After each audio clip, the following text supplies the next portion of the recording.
On the second anniversary of my wife's death, I sat beside the fireplace listening to the last gift I ever made for her, a hand-carved music box. Then my daughter-in-law walked by, swept it into the flames, and casually muttered, "Oops." I watched 40 years of memories turn to ash. Not long after I lifted the costly bracelet she was so fond of flaunting and let it fall into those same flames. There are things that only show what they're truly worth when put to the test. Welcome back to His Hidden Revenge. I'm glad you're here for this one. If these stories have been finding you at the right moment, tap subscribe so the next one reaches you too. Before we begin, tell me, are you settling in with headphones tonight or letting the speakers carry the sound? It changes how a story like this one lands. One more thing, some details in this story have been shaped for the telling, and any resemblance to real people or events is coincidental. What matters is the truth underneath it. She passed 2 years ago, October 15th, a Tuesday morning, frost traced across every window pane, but her presence lingers in each hand-carved corner of the home we raised together over 4 decades. September 15th was the evening I always set apart to honor her properly. 8 o'clock, 3 candles on the mantel, the music box turning through the melody I'd cut into its brass cylinder with my own hands. The same ritual I'd held to for 2 years. The house was mine, bought and paid for, with wages earned planing boards and cutting mortise joints back when Elspeth and I were still young enough to believe honest labor guaranteed something. That evening, I settled into the armchair facing the fireplace. Elspeth's chair, the one she'd reupholstered 3 times because the fabric gave out, though the frame I built never did. The melody filled the room with its slow, mechanical sweetness. A mug of black coffee going cold on the side table beside me. The fire burned low, the deliberate way you build it when you plan to sit a while. Fletcher, my son, had moved back in 2 weeks prior with his wife. He's 32 now, still wearing the expression of a man forever glancing over his shoulder at something he can't quite name. When he arrived with Tara Vesper and 2 suitcases, he said they needed a few months to save toward a down payment on their own place. I didn't push back. You don't shut the door on your own son, even when something quiet inside you says you ought to ask harder questions.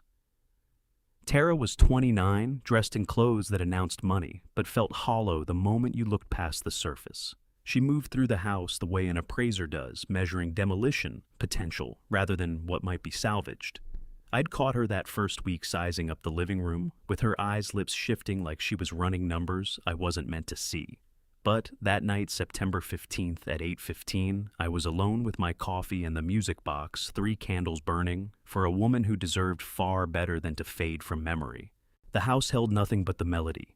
Then Tora came through. She entered from the hallway in an evening dress phone, bright in her hand, gaze locked on the screen.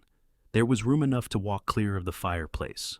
The living room is 18 feet wide, with clear paths on both sides. Yet she pressed close to the mantel where the music box rested its small wooden body, no bigger than a brick. I've worked wood for 35 years. I can tell the difference between an accident and a cut made with purpose. Her elbow swung outward in one clean, deliberate arc. Not a stumble, not a graze a choice. The music box didn't tip toward the floor where I might have reached it. It arced straight into the fireplace, dropping into the center of the burning logs. Dry cherry wood catches fast. The flames scaled the sides in under 2 seconds, curling around corners I'd sanded smooth before Fletcher was born. The melody choked off mid-note one mechanical click, then nothing. The brass cylinder inside warped with a sound like a quiet exhale. I watched the finish blister, caught the smell of lacquer burning sharp and chemical beneath the wood smoke. Felt my hands close on the armrests hard enough to drain the color from my knuckles. Tara didn't stop. She didn't glance down at the fire consuming 38 years of my work. She didn't break her stride. She simply let one word fall over her shoulder, flat and dry as a nail driven into soft pine. Oops, no apology, no backward look, no hesitation. She kept moving toward the kitchen phone, still glowing heels clicking across the hardwood floor. Elspeth and I had laid in 1988. I sat there watching the flames work through the joinery I'd taken such care with. The dovetails I'd cut by hand because power tools don't teach you patience. The small brass pins I'd seated with a jeweler's hammer. The tune Elspeth used to hum over Sunday dinners. The box folded inward with a soft, final crunch. And I understood something I should have recognized 2 weeks before. This wasn't carelessness. This was a message.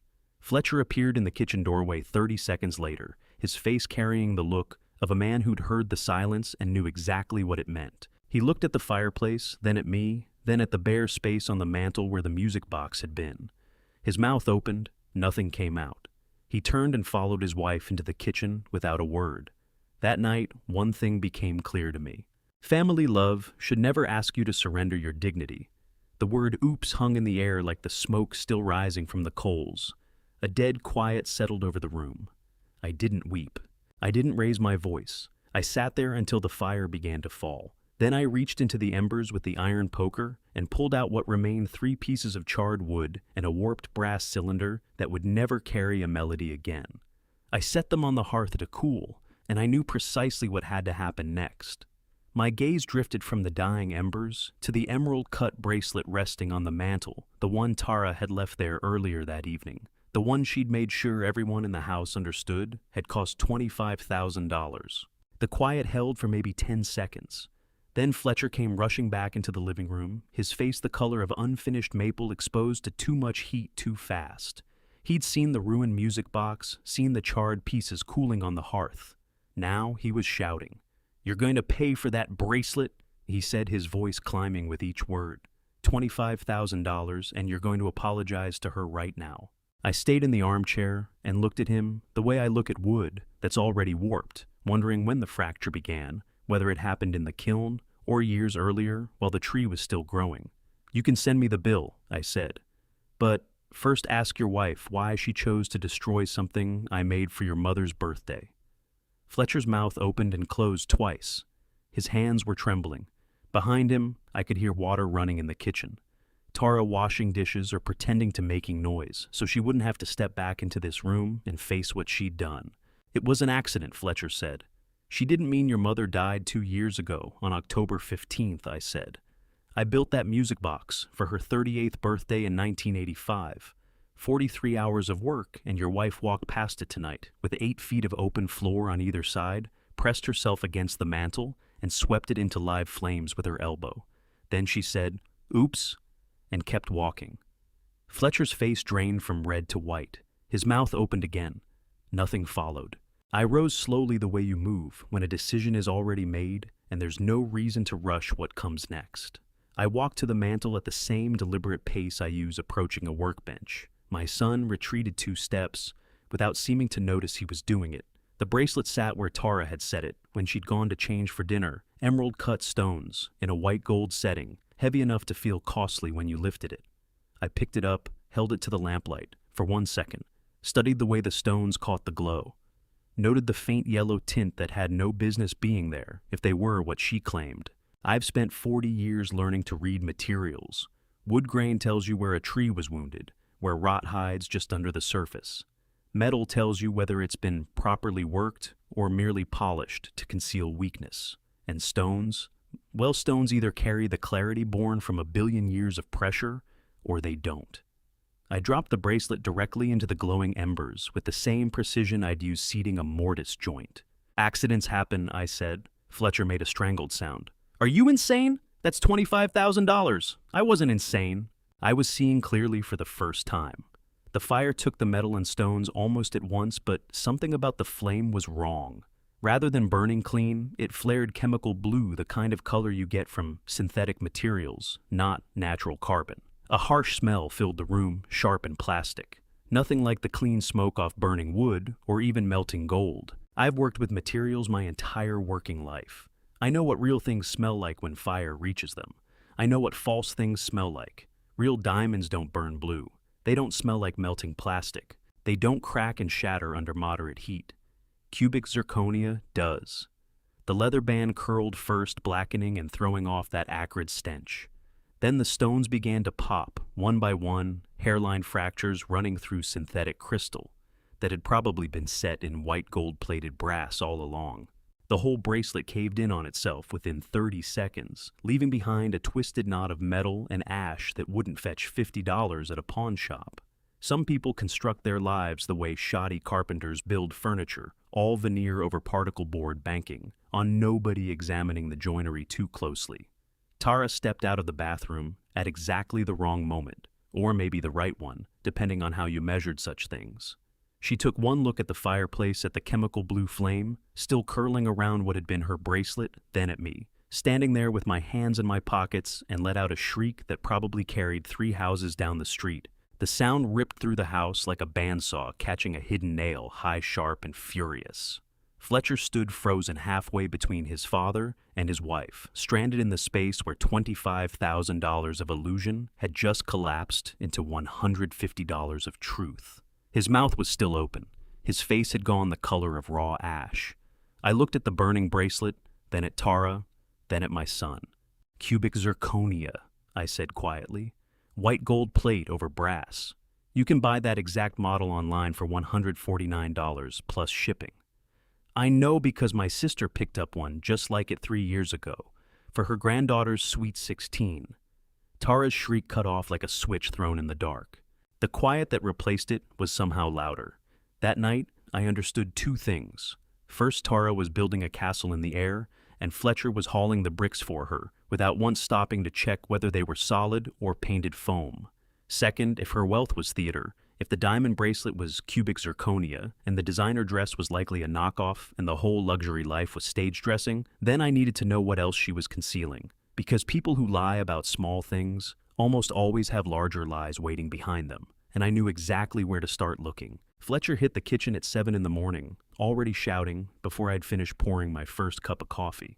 I'd spent most of the night thinking about where to begin, which rooms Tara had claimed as her own, which drawers she'd taken over, what other falsehoods might be stacked behind that fake bracelet and synthetic smile. But my son pushed through the door before I could take the first sip. His face already flushed, his voice already climbing toward hysteria. $2,000, he said. No greeting, no good morning. Just the demand delivered, like he'd been rehearsing it since dawn. That's what you're paying to replace that bracelet, and you're going to apologize to Tara in front of me. I sat at the kitchen island with my black coffee steaming before me. Didn't interrupt, didn't react. Just watched him perform someone else's lines. "Are you even listening?" His voice cracked on that last word. "She's upstairs crying her eyes out, and you're just sitting there like nothing happened." I recognized his tone. He'd rehearsed this speech probably in the bathroom mirror, with her standing just behind him, feeding every line. I've heard that same strained outrage before. It's the sound a man makes when he's working up anger on someone else's behalf, but can't quite convince himself it's real. $2,000, he said again, as though repeating it would make it true. And a public apology. You humiliated her. You destroyed her property in front of witnesses. I took a slow sip of coffee. Let the silence run long enough that Fletcher started shifting his weight from one foot to the other, set the mug down on the counter with the same deliberateness I'd use setting a chisel. "There will be no check," I said. My voice came out level, the same tone I use quoting lumber prices. "And there will be no apology. Her emotional baggage is not my responsibility." Fletcher's face climbed from red toward purple. "You're being vicious. She's devastated. Then maybe she shouldn't have destroyed something that took me 3 months to build 38 years ago. You don't raise a structure meant to last by flinching at every gust. You anchor the foundation and let the weather come." Tara could weep upstairs for a week. It wouldn't alter what she'd done, and it wouldn't draw a single dollar from my account. That bracelet was worth $149, I said. Shipping included. Cubic zirconia over brass. "I told you last night." Fletcher's mouth opened and closed twice. No words came. He was caught between the lie his wife had sold him and the truth his father had burned into evidence. She said it was a family heirloom he finally managed, from her grandmother. Then her grandmother ordered it from an online catalog 3 years ago, because that's when the manufacturer began producing that exact model. I finished my coffee in 3 more swallows. Stood up, rinsed the mug under hot water, watching the residue spiral down the drain, then set it upside down on the drying rack, with the handle turned out the way Elspeth always insisted, so water doesn't collect inside. Fletcher was still planted in the doorway, blocking the path to the workshop. "Move," I said. He didn't move. "You owe her. I owe her nothing. She destroyed my property on purpose. I destroyed hers in kind. We're square. Move." Something in my voice finally landed. Fletcher stepped aside. I walked past him without a backward glance through the hallway, through the mudroom, out to the workshop where morning light was already falling through the wooden window frames Elspeth and I had put in together in 1993. The workshop held nothing but quiet September birds outside, chickadees and nuthatches working through the pine trees, stocking up for winter the way they always do. No shouting, no demands, no manufactured tears from someone upstairs who'd probably stopped crying the moment she heard me refuse. I pulled a hardbound journal from the shelf above my workbench, the kind I keep for project specifications and material orders. Dark green cover-numbered pages, the kind of record that holds up for decades if you handle it right. Opened it to the first clean page. Picked up a carpenter's pencil, the same one I've used for 15 years. Sharpened 100 times, grip worn smooth, and I began to log. A craftsman never builds without blueprints. Every measurement recorded, every joint documented, every material noted with supplier and grade. You don't trust memory when precision matters. You write it down, you date it, you keep it somewhere. No one can dispute what happened or when. If Tara wanted to play this game, I would not miss a single move. September 15th, 2023, 8:15 p.m. TV deliberately swept music box into fireplace. Adequate clearance on both sides. Movement was deliberate, controlled. Said only, oops, no apology offered. 8:16 p.m. F. Kindle appeared in doorway, observed the burning music box. Said nothing, followed TV into kitchen. 8:22 p.m. Bracelet claimed value $25,000 dropped into fire as proportional response. Burned chemical blue. Acrid plastic odor. Confirmed cubic zirconia and plated metal. Actual value approximately $150. September the 16th, 2023. 7 a.m. F. Kindle demanded $2,000 payment plus public apology. Demand refused. No physical escalation. F. Kindle retreated. I set down my pencil and looked at the 4 entries I'd logged with the same care I'd use measuring dovetails.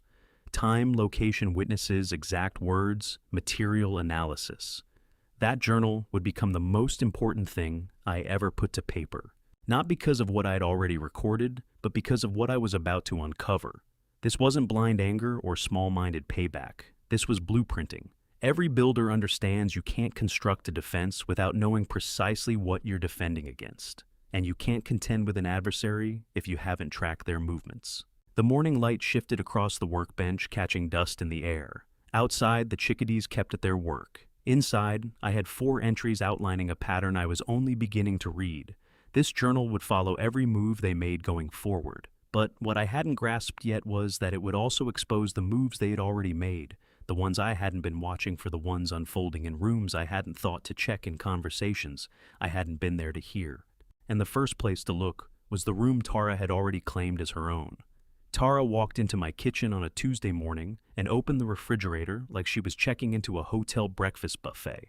6 days had passed since I started the journal. 6 days of watching her stake out territory, settling into Elspeth's chair, reorganizing the kitchen cabinets, leaving price tags on new clothes draped over the furniture. The room she'd claimed was the master bedroom upstairs, the one Elspeth and I had shared for 39 years. I'd moved my things to the guest room without a word. Some battles you choose, some you document. But that Tuesday morning, September 22nd, I made a choice. Tara pulled the refrigerator door wide and stood there while cold air pooled around her ankles, stared at the bare shelves for 3 full seconds before it registered. Nothing. No eggs, no milk, no butter, no bread, no Sunday dinner leftovers. Just one old box of baking soda in the far corner and 3 empty wire shelves. She opened the freezer. Empty. Opened the crisper drawer. Empty. The night before, after they'd gone to bed, I'd moved every food item to the mini fridge in my workshop. 40 minutes to transfer everything packed into coolers carried across the yard. In the dark, reorganized the workshop fridge shelf by shelf, left only the baking soda as a courtesy in case she wanted to check for spoilage in an appliance that no longer served her. She stood there with the door still hanging open, cold air spilling out around her ankles, silk robe probably worth more than my monthly grocery bill. "There's no food," she said. Not a question, a declaration of betrayal. "Where's all the food? Fletcher has a big meeting today. How long on the eggs?" I sat at the island counter with buttered toast and black coffee reading the Laconia Daily Sun.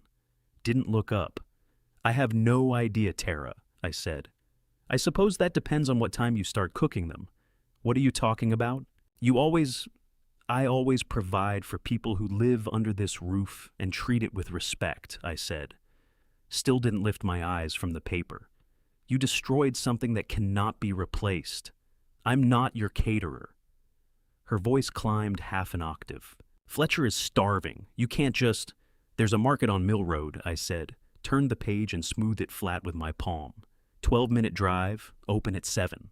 I'm a widower, Tara, not a maid. Starting today, you two handle your own meals. I'm a widower, not a caterer, and not a car service either. The quiet held for about 10 seconds. Then she slammed the refrigerator shut hard enough to rattle the condiment bottles I'd left in the door. Empty mustard, empty ketchup, just glass waiting to be recycled. She stormed upstairs. Muffled arguing came through the ceiling, her voice high and sharp, Fletcher's lower and bewildered. Then footsteps hammering back down the front door, thrown open a car engine, turning over gravel, scattering as they pulled out toward town. I recorded it in the journal during my lunch break. September 22nd, 7:30 a.m. TV discovered food supply terminated, demanded cooking service. Request denied, left premises in anger. 6 days later, I escalated. Sunday night, September 28th, 11 o'clock. I took the spare key to my delivery truck title and insurance, both in my name, but Fletcher had been using it as his personal vehicle for a month without a word of permission. Drove it 3 streets over to Cormac Alderley's garage, parked it behind his workshop, where it wouldn't be visible from the road. Walked back through the cold autumn night with my flannel collar turned up and leaves crunching underfoot. Monday morning, 7:30. I heard exactly what I'd expected. Footsteps rushing down the stairs. The front door yanked open. A pause.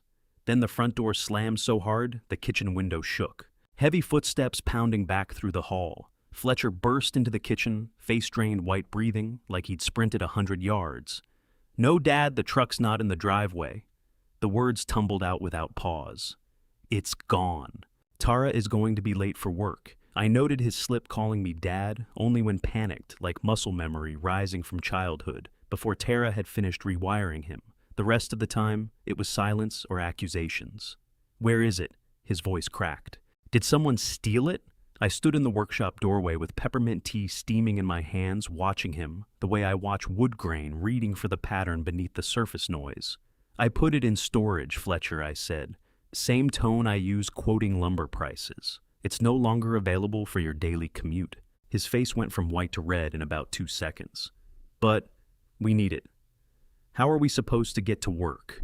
"The city bus stops 3 blocks from here on Weirs Boulevard," I said. "Runs every half hour. Uber also exists. I'm no longer covering insurance and gas for your free rides. You're a grown man drawing a salary. Figure it out." Tara appeared in the hallway behind him, still in pajamas. Makeup half finished. "You can't do this. Fletcher starts at 8. "Then I suggest you get moving," I said. The 7:45 bus leaves in 12 minutes. For the first time in months, Fletcher had to reach for his own wallet to pay his own fare. The look on his face said he'd genuinely forgotten that's how ordinary life works. I watched through the workshop window as they both left the house in a dead sprint, looking absolutely miserable racing down Birch Lane toward Weirs Boulevard. Tara was still in slippers. Fletcher had his shirt untucked and his briefcase swinging at his side.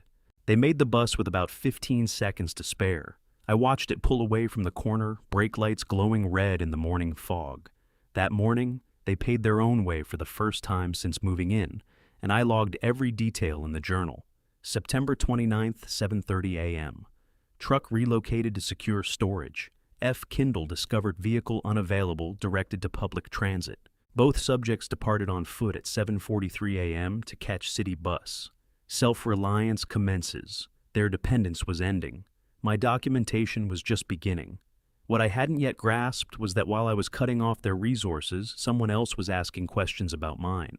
Cormac Alderley showed up on my porch Thursday afternoon, the way he'd done for 20 years. No phone call, just apples and something weighing on his mind. He came up the front walk carrying a wooden crate, 62 years old, with sun-weathered hands and the unhurried pace of a man who owns an orchard 3 streets away.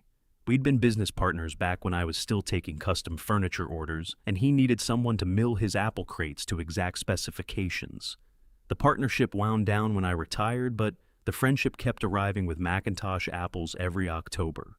"Apple crop was good this year," he said, setting the crate down on the porch rail. Brought you some Macintosh. I rose from the wooden chair I'd built for this exact spot 15 years ago. Mortise and tenon joints, white oak designed to outlast both of us.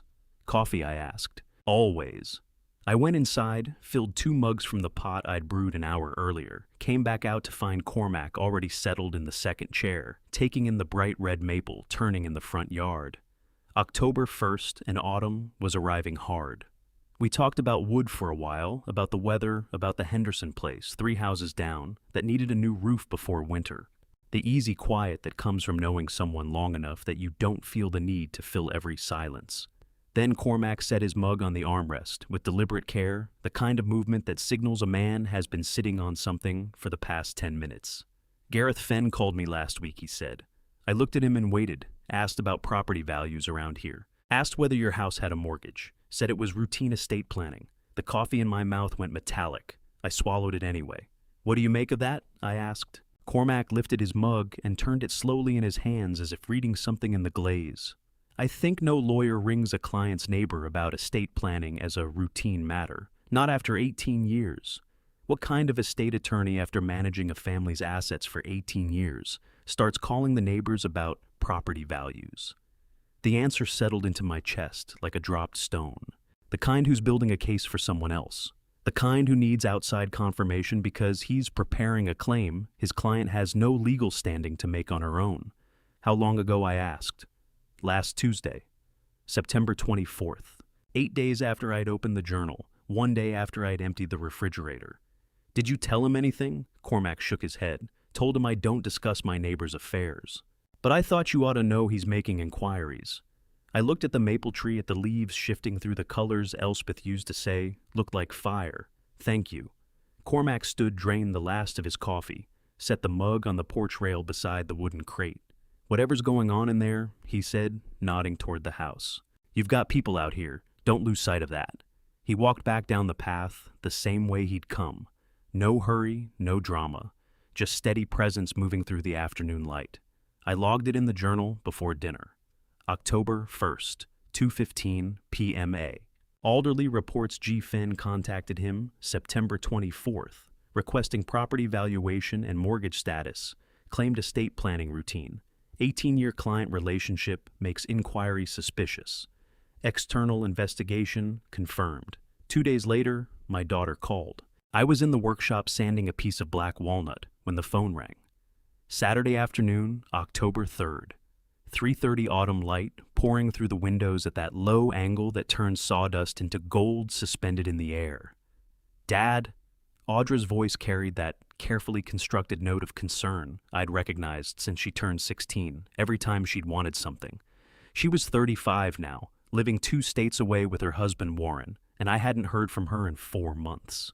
Hi, sweetheart, I said. Set down the sandpaper and watch the dust settle across the workbench. Fletcher says you've been acting out, she said.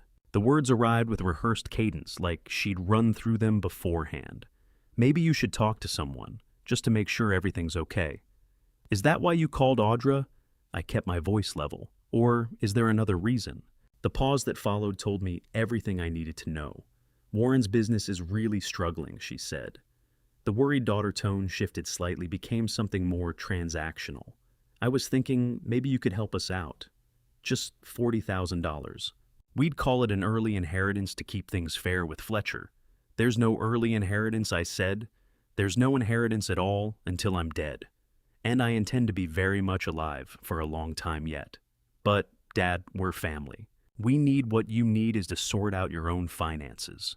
I looked at my hands resting on the workbench, the hands that had shown her how to grip a chisel at 7 years old, that had built the cradle she'd slept in as an infant, that had walked her down the aisle at her wedding, while Elspeth wept in the front pew.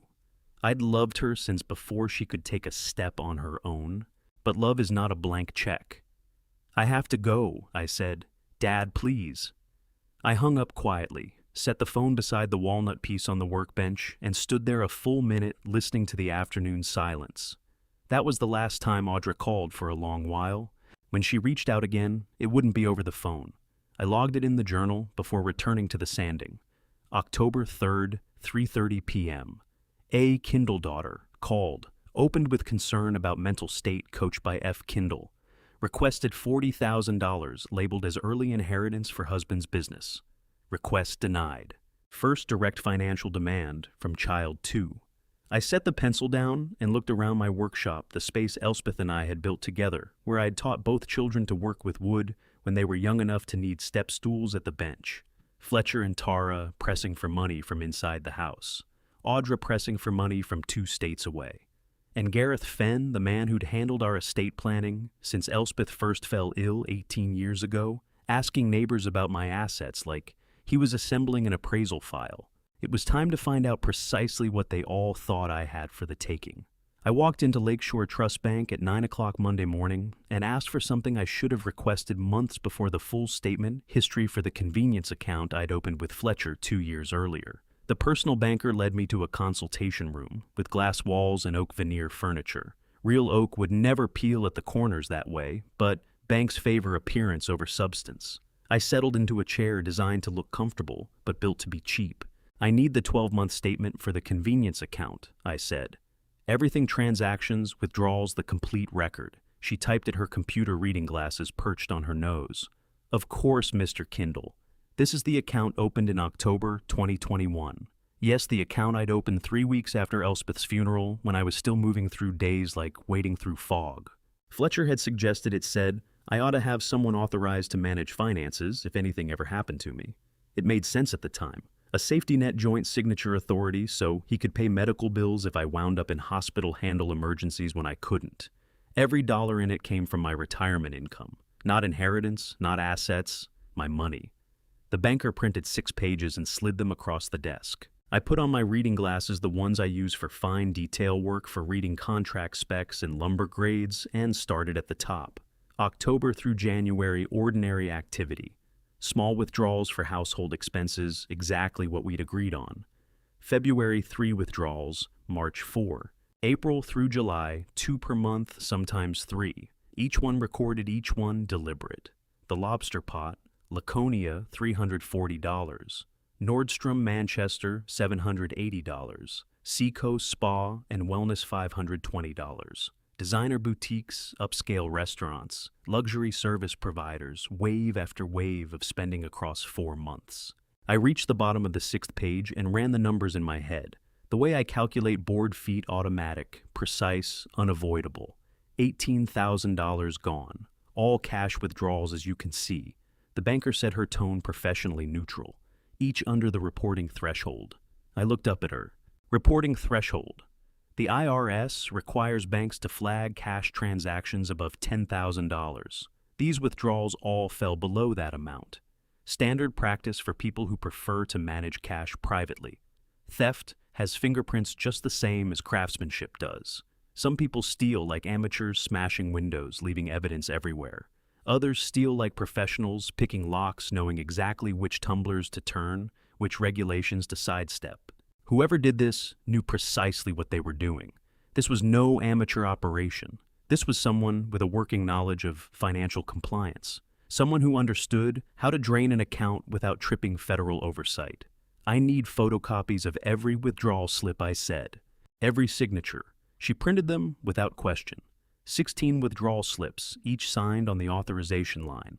She handed them over in a manila folder with the bank's logo embossed on the cover.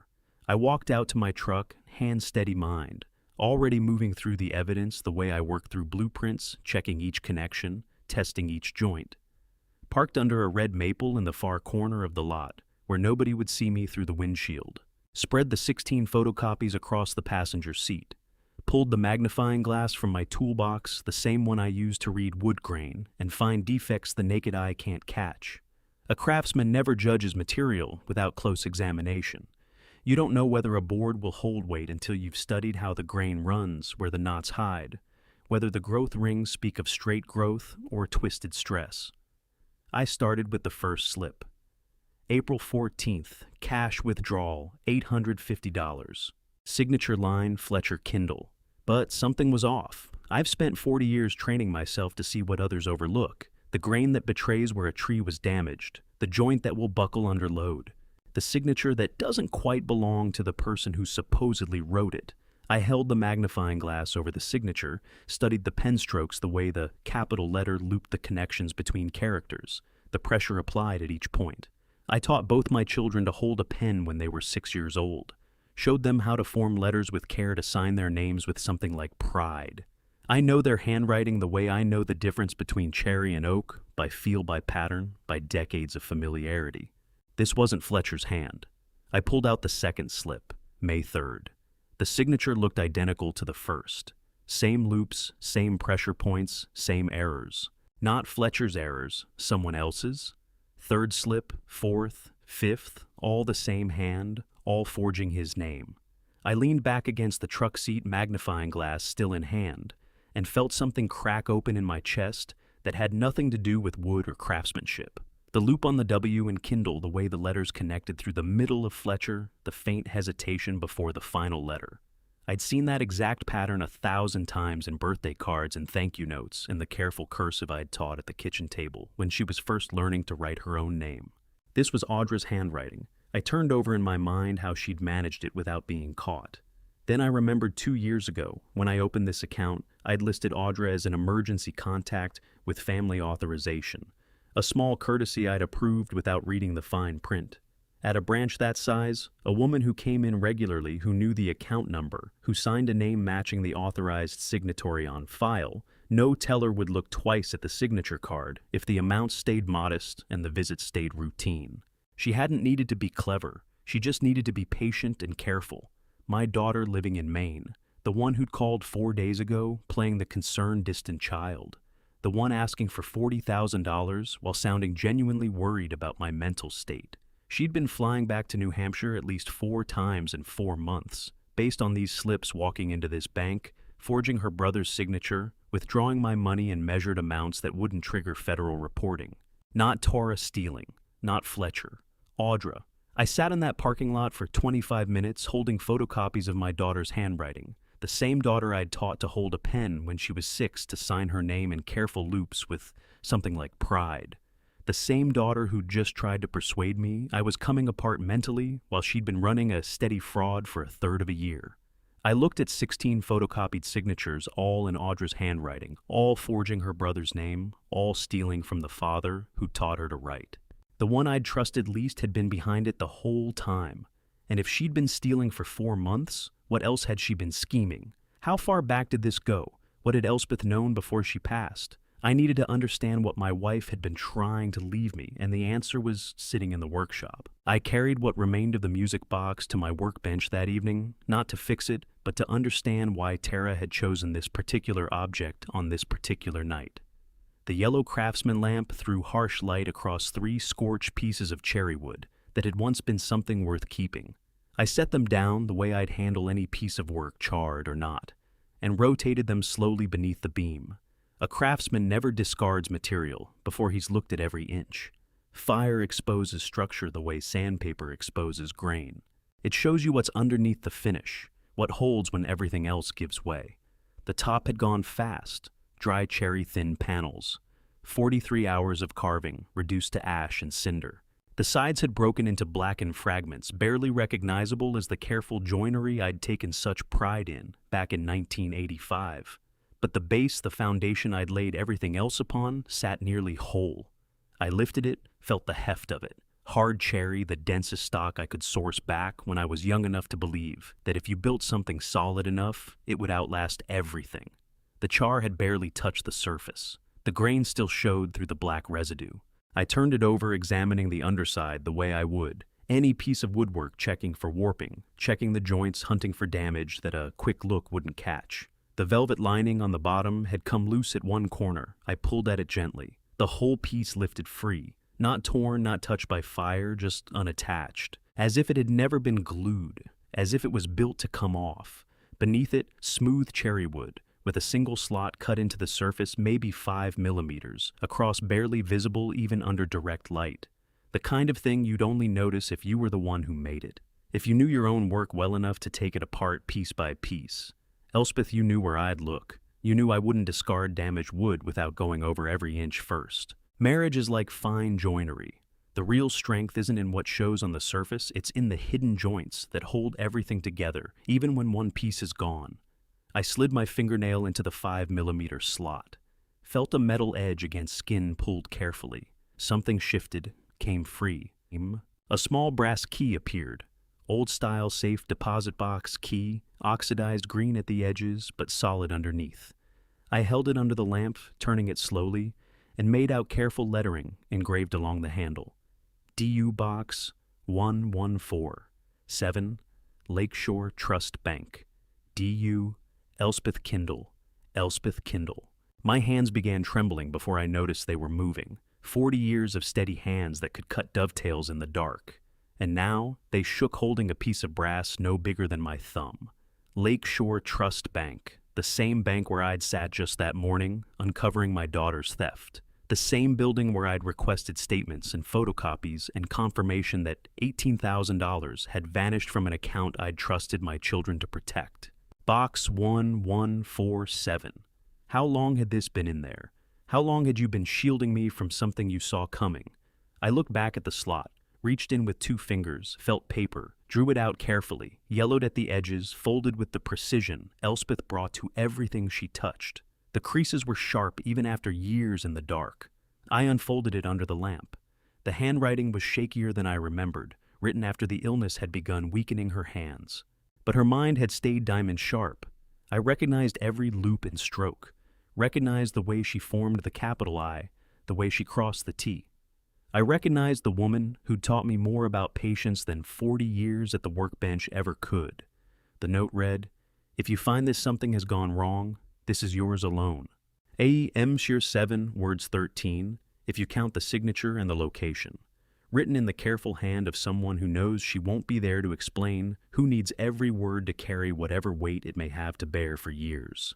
I lowered myself onto my workshop stool, the one I'd built 30 years ago, its seat worn smooth from decades of use, and sat there holding the key in one palm and the note in the other.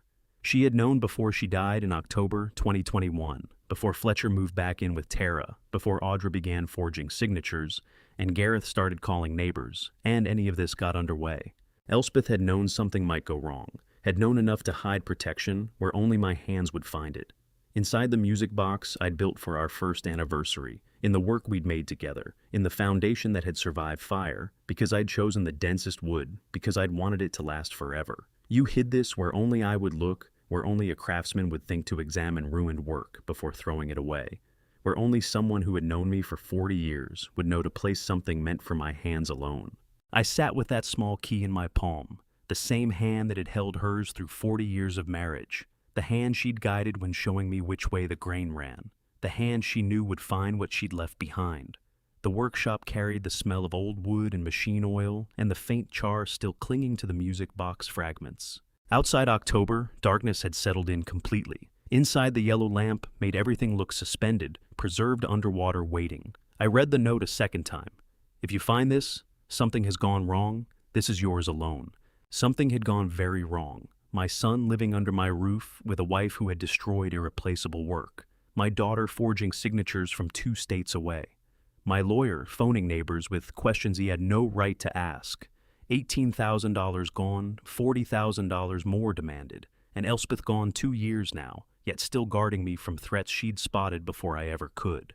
Box 1147 at Lakeshore Trust Bank, the same bank where I'd just uncovered my daughter's theft. Tomorrow morning, I would walk back through those glass doors with this brass key and learn what my wife had been keeping safe from me before she even knew the threat would arrive. And I had a feeling that whatever waited in that box would change everything. The vault attendant at Lakeshore Trust Bank looked at the brass key I set on her desk at 8:30 that October morning, then looked at me with an expression that said she understood she was handling something old and significant. I'd arrived before they opened, standing outside in the cold autumn air, with the key in my coat pocket and Elspeth's note folded beside it. The attendant picked up the key, studied the oxidized edges and the faint engraving. Box 1147, she said, and typed into her computer. This account was opened in 2018. The registration shows a trust designation. 2018, 5 years ago, when Elspeth first got seriously ill, and we both understood that time was growing short. Annual fees are paid automatically through the trust account, she continued. I'll need to verify your identification, then I'll take you to the private viewing room. I handed over my license, watched her check the authorization paperwork Elspeth had filed, naming me as the only person permitted access. She led me through a security door down a hallway that smelled of recycled air and old metal into a small room with a stainless steel table, a single chair, and fluorescent lighting. I'll bring the box, she said. Take your time. The door clicked shut. Absolute silence, the kind you only find in rooms built to keep secrets. She returned carrying a metal box, maybe 12 inches by 8 inches, heavier than she'd expected. She set it on the table and left again. I was alone with whatever Elspeth had left me. My hands were shaking 60 years old, and my hands were shaking the way they had when I was 20, asking her to marry me, holding a ring I'd bought with 3 months of overtime. There are moments when you grasp the full depth of someone's love, not from what they said, but from what they prepared, the protection they built for disasters they prayed would never arrive. I placed the brass key in the lock, turned it, heard the mechanism click. Elspeth, I'm here. I found your key. I lifted the lid. Inside one sealed legal envelope, one small black velvet bag, and a single sheet of paper folded on top. I picked up the paper, first unfolded it carefully. Her handwriting covered half the page, shakier than the music box note, but every word deliberate. Edward, if you're reading this, something I feared has happened. The stones in this bag are from my family's estate in Vermont. They were never in our will because they were never ours to give away. They've always been yours. Protect yourself. I love you, M. Edward. Nobody had called me that since we were young. My full given name, Edward Harmon Kindle, before Harmon stuck. But Elspeth had known me first as Edward. She used that name because this letter wasn't written for the world. It was written for me alone. Vermont family estate, her grandmother's side. She'd mentioned it maybe twice in 40 years, said it had no bearing on the life we were living, that what mattered was what we'd built together. But she'd held on to it, guarded it, set it aside in 2018, knowing that someday I might need something nobody else knew was there. I picked up the black velvet bag, felt its weight, drew the string open, and poured the contents onto the steel table. 11 rough, uncut diamonds settled on black velvet. Not the clear, brilliant cuts you see behind jewelry store glass. Raw stones with irregular surfaces, natural facets catching the fluorescent light like frozen water. Beautiful, in a way that had nothing to do with being polished. I lifted the sealed envelope and opened it with care. Inside, a professional appraisal on official letterhead, Gemological Institute certification stamp, dated April 2018. I read the summary line 3 times. Total estimated value 2,800,011 stones, various carats. Vermont estate provenance documented through 4 generations. Authenticated, certified, real. $2.8 million. Hidden in a box I never knew existed. Safeguarded by a woman who saw threats I couldn't have imagined. Put in place 5 years before the conspiracy ever began. Before Fletcher moved back in, before Audra started forging signatures, before Tara destroyed anything Elspeth had understood that something might go wrong. Not the particulars, just the possibility that someday someone might come for what we'd spent a lifetime building. And she'd built protection for when that day arrived. 40 years of marriage teaches you this. The person who truly loves you doesn't only stand beside you when danger comes. They raise walls around you before danger even knows your address. I sat in that vault room for 20 minutes, maybe longer, lost all sense of time holding 11 rough diamonds and reading Elspeth's letter again and again, crying for the first time since her funeral. Not from grief this time, from understanding, from love that reached beyond death, beyond conspiracy, beyond everything I thought I knew about what it meant to protect someone. She had seen me seen through 40 years, to the man who would need this, who would find her hidden key and walk into this bank and open this box and discover that even from beyond she was still watching over me. I tucked her letter into my coat pocket, close to my chest, where I'd already placed the note from the music box, put the 11 diamonds back into their velvet bag, drew the string tight, held it in my palm. $2.8 million in rough diamonds. Protection. Elspeth had built 5 years before the conspiracy ever took shape. They thought they were coming for a widower's house and retirement savings. They had no idea what my wife had left me to fight back with. But before I could use this protection, I needed to understand the full shape of what I was protecting it from. I made the call I'd been putting off since that afternoon in my workshop to the business partner whose company had collapsed when Fletcher walked away with $90,000 2 years ago. The phone rang 4 times before he answered. I could hear noise in the background. Construction sounds hammer against wood, the kind of setting where men rebuild what's been broken. "Mr. Kindle," he said. His voice carried the careful neutrality of someone who has learned not to let emotion show when it comes to money and betrayal. "I'm calling because I need to understand what happened," I said. "With Fletcher, with your company." A long silence on the line. The hammering in the background went quiet. "I think you already know," he said at last. "Fletcher started moving funds out of the operating pool into a private account 2 years ago. Small amounts at first, then larger ones. By the time I caught it, more than $90,000 was gone." I gripped the phone tighter. "Why didn't you take it to court, Souls? Out of respect for you, for what you'd built, for what you'd taught him. I thought maybe family could sort it out better than lawyers." But family hadn't sorted it out. Family had looked the other way while Fletcher came back home, claiming he needed to save money, claiming he was starting fresh. "Where did the money go?" I asked. Another pause. "I can't say for certain, but there's an apartment in Laconia. Fletcher used to go there. I followed him once before everything fell apart." "What's the address?" "Third floor apartment 2, C114 Beacon Street. I don't know who lives there, but that's where he went. Twice a week, sometimes more, for at least a year and a half. $90,000. 2 years. Twice a week.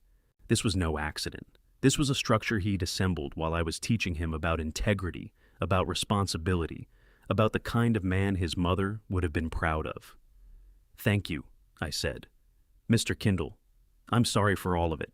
I hung up and sat with the phone in my hand, looking around the workshop Elspeth and I had built together. The place where I'd taught both children to measure twice and cut once, to never reach for cheap materials when the good ones would hold. You can fill surface cracks in wood, hide them with stain, and finish. But the fractures running deep through the grain, the ones you can't see, those will always give way under pressure. I picked up my truck keys and drove north on Route 4 toward the state capitol. 40 minutes through an October afternoon, past farms going gold and red, past roadside stands selling the last of the season's apples. The kind of drive Elspeth and I used to take on Sunday afternoons, when the world was quieter and I believed I understood my children. Laconia appeared through the autumn haze at 3 o'clock. I found Beacon Street in a calm residential stretch, a 3-story brick building, well-maintained, the kind of place young professionals rent when they're building careers and haven't settled into mortgages yet. I parked my truck across the street. Same approach I'd used scouting a lumber yard, far enough back to stay unnoticed, close enough to take in the detail. Third floor apartment, 2, sea visible from the street. Window with dark green curtains. Warm desk lamp, glowing inside, despite the afternoon light still spilling through an October sky. I didn't step out of the truck, just sat watching from across the street like a detective from an old film. Except this was my son's life I was looking into. My son's betrayal, my son's secret. Dark green curtains, warm, lamp, a glimpse of comfortable furniture at the edge of the window. This was no temporary arrangement. This was a home. How many evenings had he come here? How many times had he been with someone else while Tara waited back at my house, sleeping in my guest room, eating from my refrigerator, movement in the window?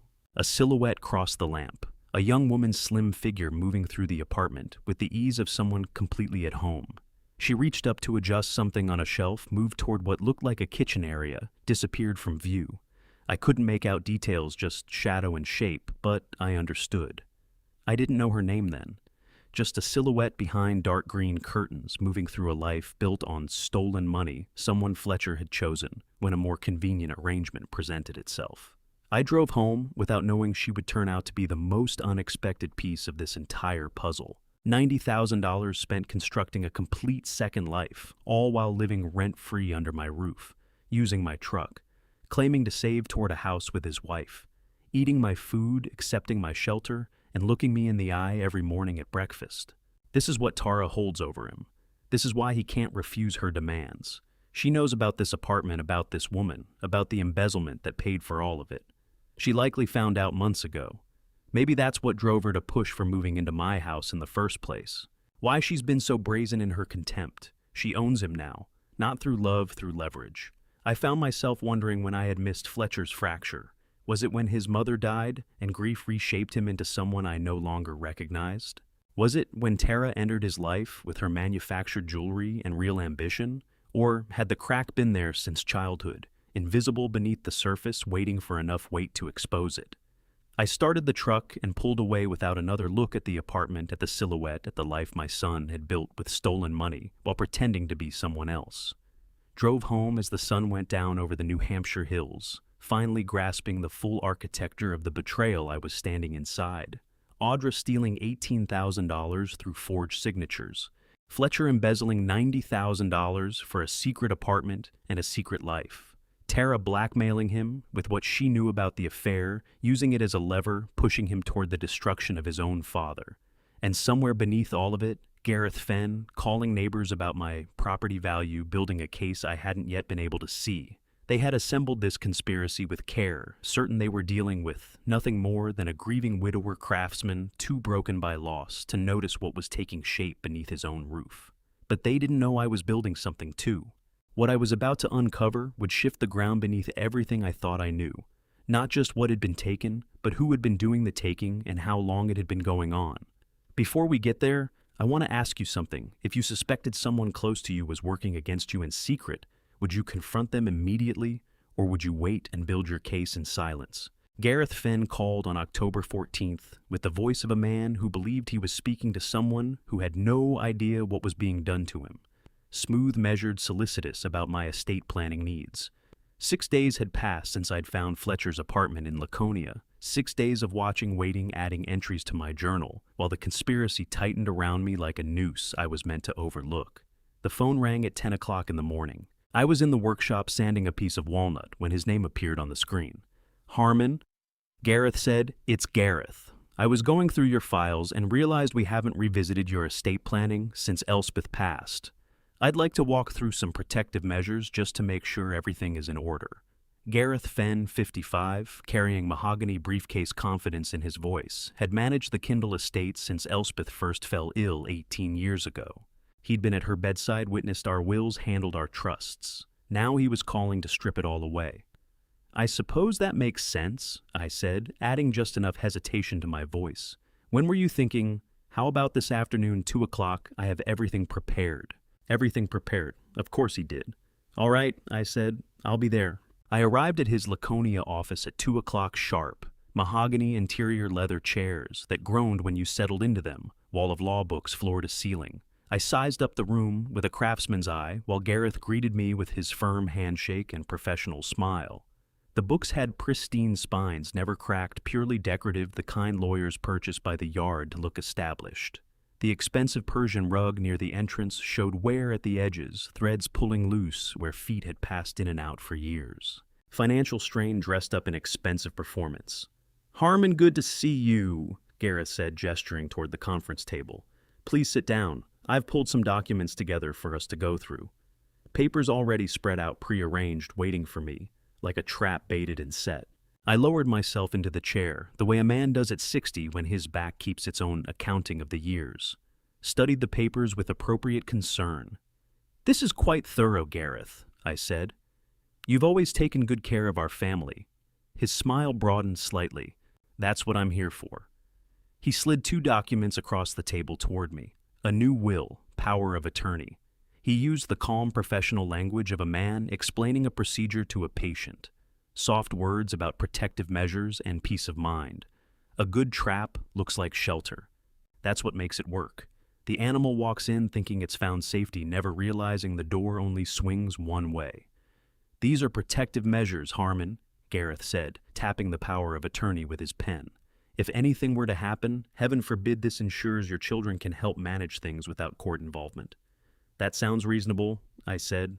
I picked up the document, read it slowly, like a man not entirely at ease with legal language. What does this section mean exactly? I pointed to a clause I'd already understood completely.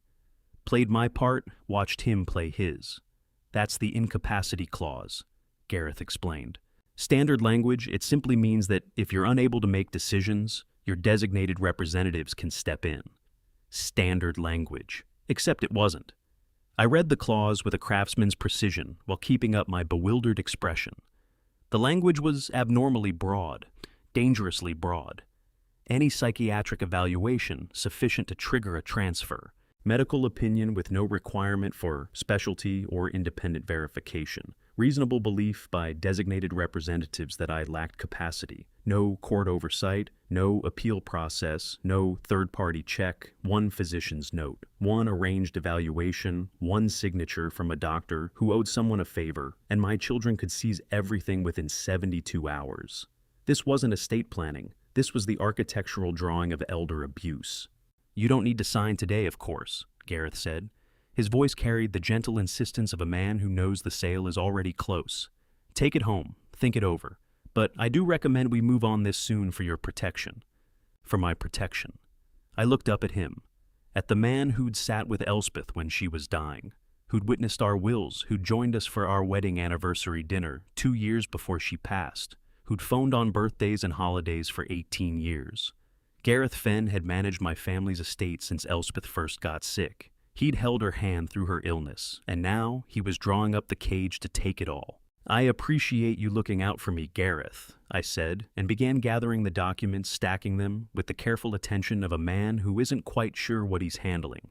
"You've managed our estate since Elspeth first got sick. That means a great deal." His smile turned warm, genuine-looking, the smile of a man who thinks he's won. "It's been my honor, Harmon. Your family deserves protection." I rose with appropriate stiffness, shook his hand dry, firmed the grip of a man accustomed to signing away other people's futures. "Thank you, Gareth. I'll read through all of this carefully. You've always been thorough." "Take your time," he said, walking me to the door, resting one hand on my shoulder like a concerned old friend. "But do let me know soon. These protections are important." I drove out of Laconia with his documents on the passenger seat.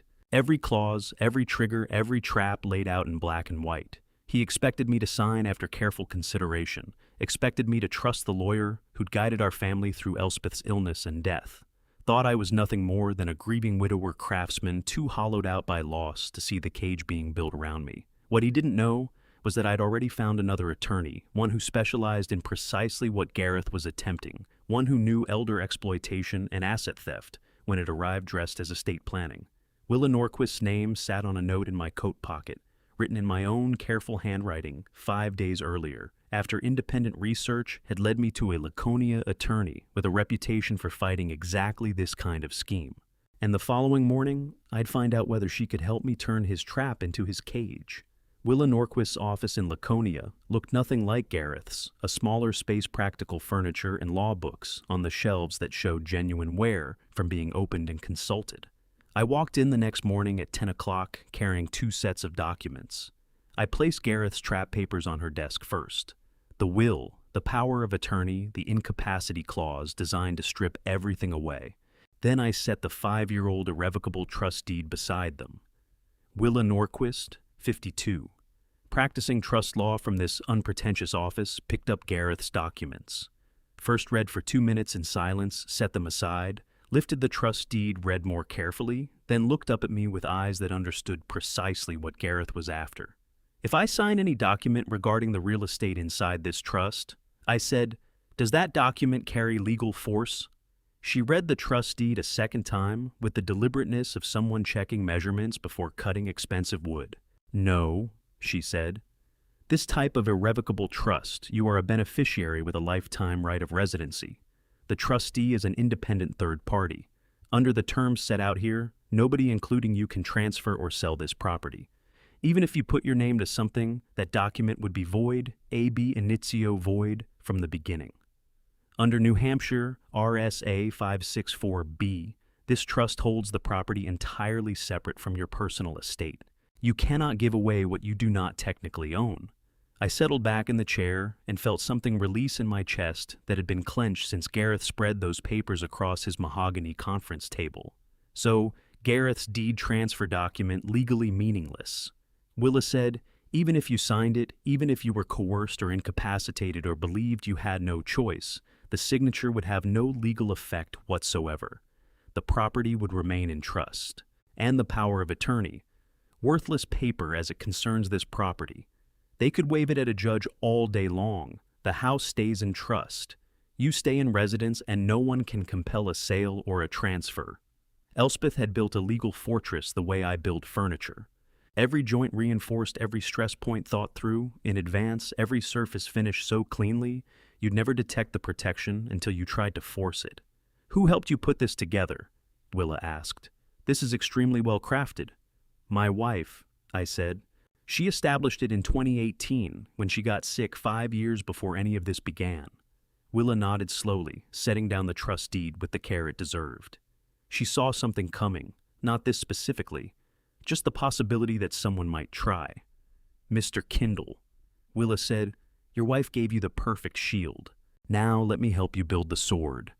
I spent the next 5 days working alongside Willa, the way I'd approach a complex furniture commission, methodical, precise, documenting every step. I laid photocopies of Audra's forged withdrawal slips on her desk, 16 signatures all in my daughter's handwriting, all drawing from an account she had no legal right to touch. I showed her my 6-week journal, every incident recorded with dates, times, witnesses, and exact words. Music box destruction, fake bracelet refrigerator, emptied truck hidden pattern of deliberate harassment, logged with craftsman's precision.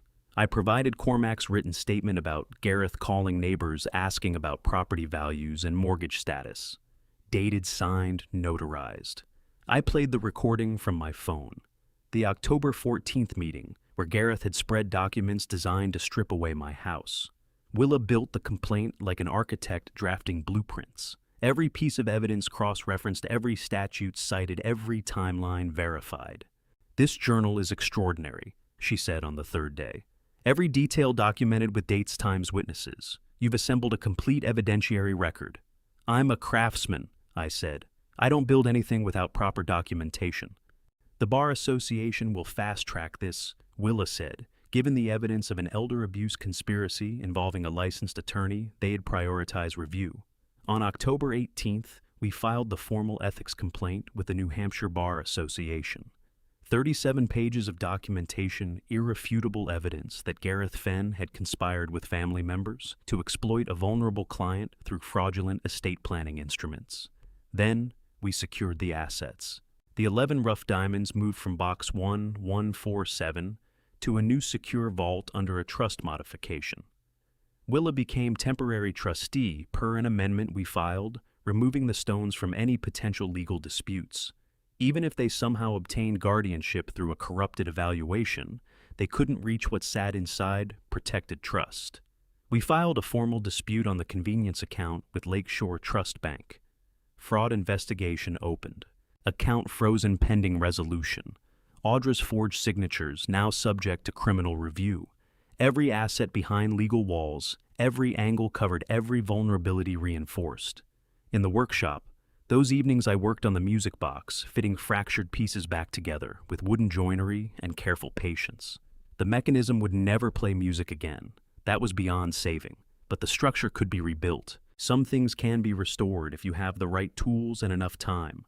A good woodworker never drives a tenon into a mortise until he's finished measuring every dimension, checking every angle, planning every joint. And I had just finished measuring. By October 20th, the legal fortress was complete. Bar complaint filed and accepted for expedited review. Diamonds secured in trust beyond their reach. Financial accounts frozen pending fraud investigation.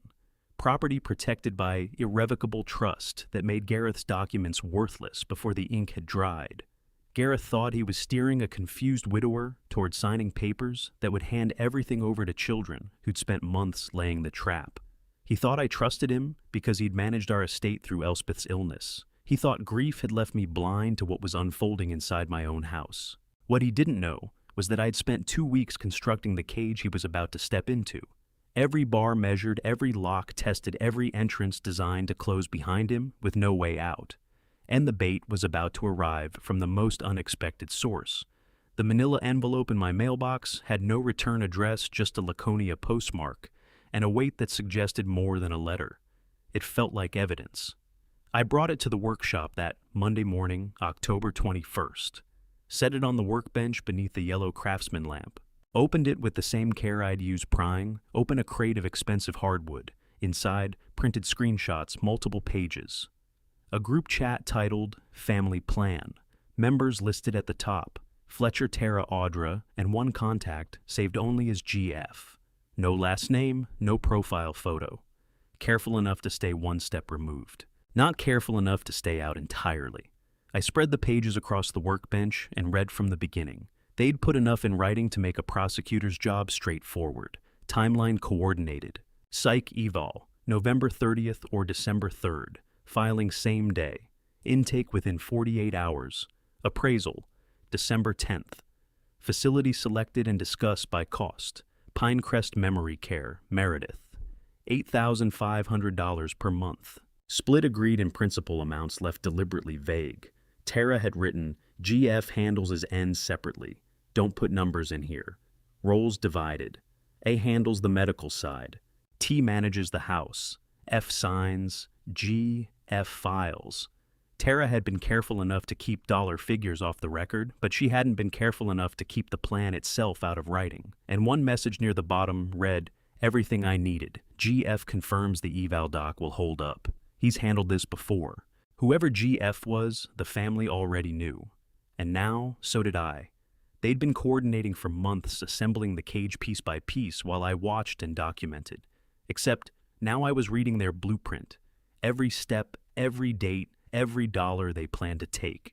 At the bottom of the envelope folded separately a small handwritten note on plain paper. Careful rounded script, leaning slightly right, young hand. It read, he deserves to know from someone Fletcher chose to throw away. No signature. I looked at the Laconia postmark again. Same city as apartment 2. C. Same city where a young woman's silhouette had moved through a window, paid for with embezzled money.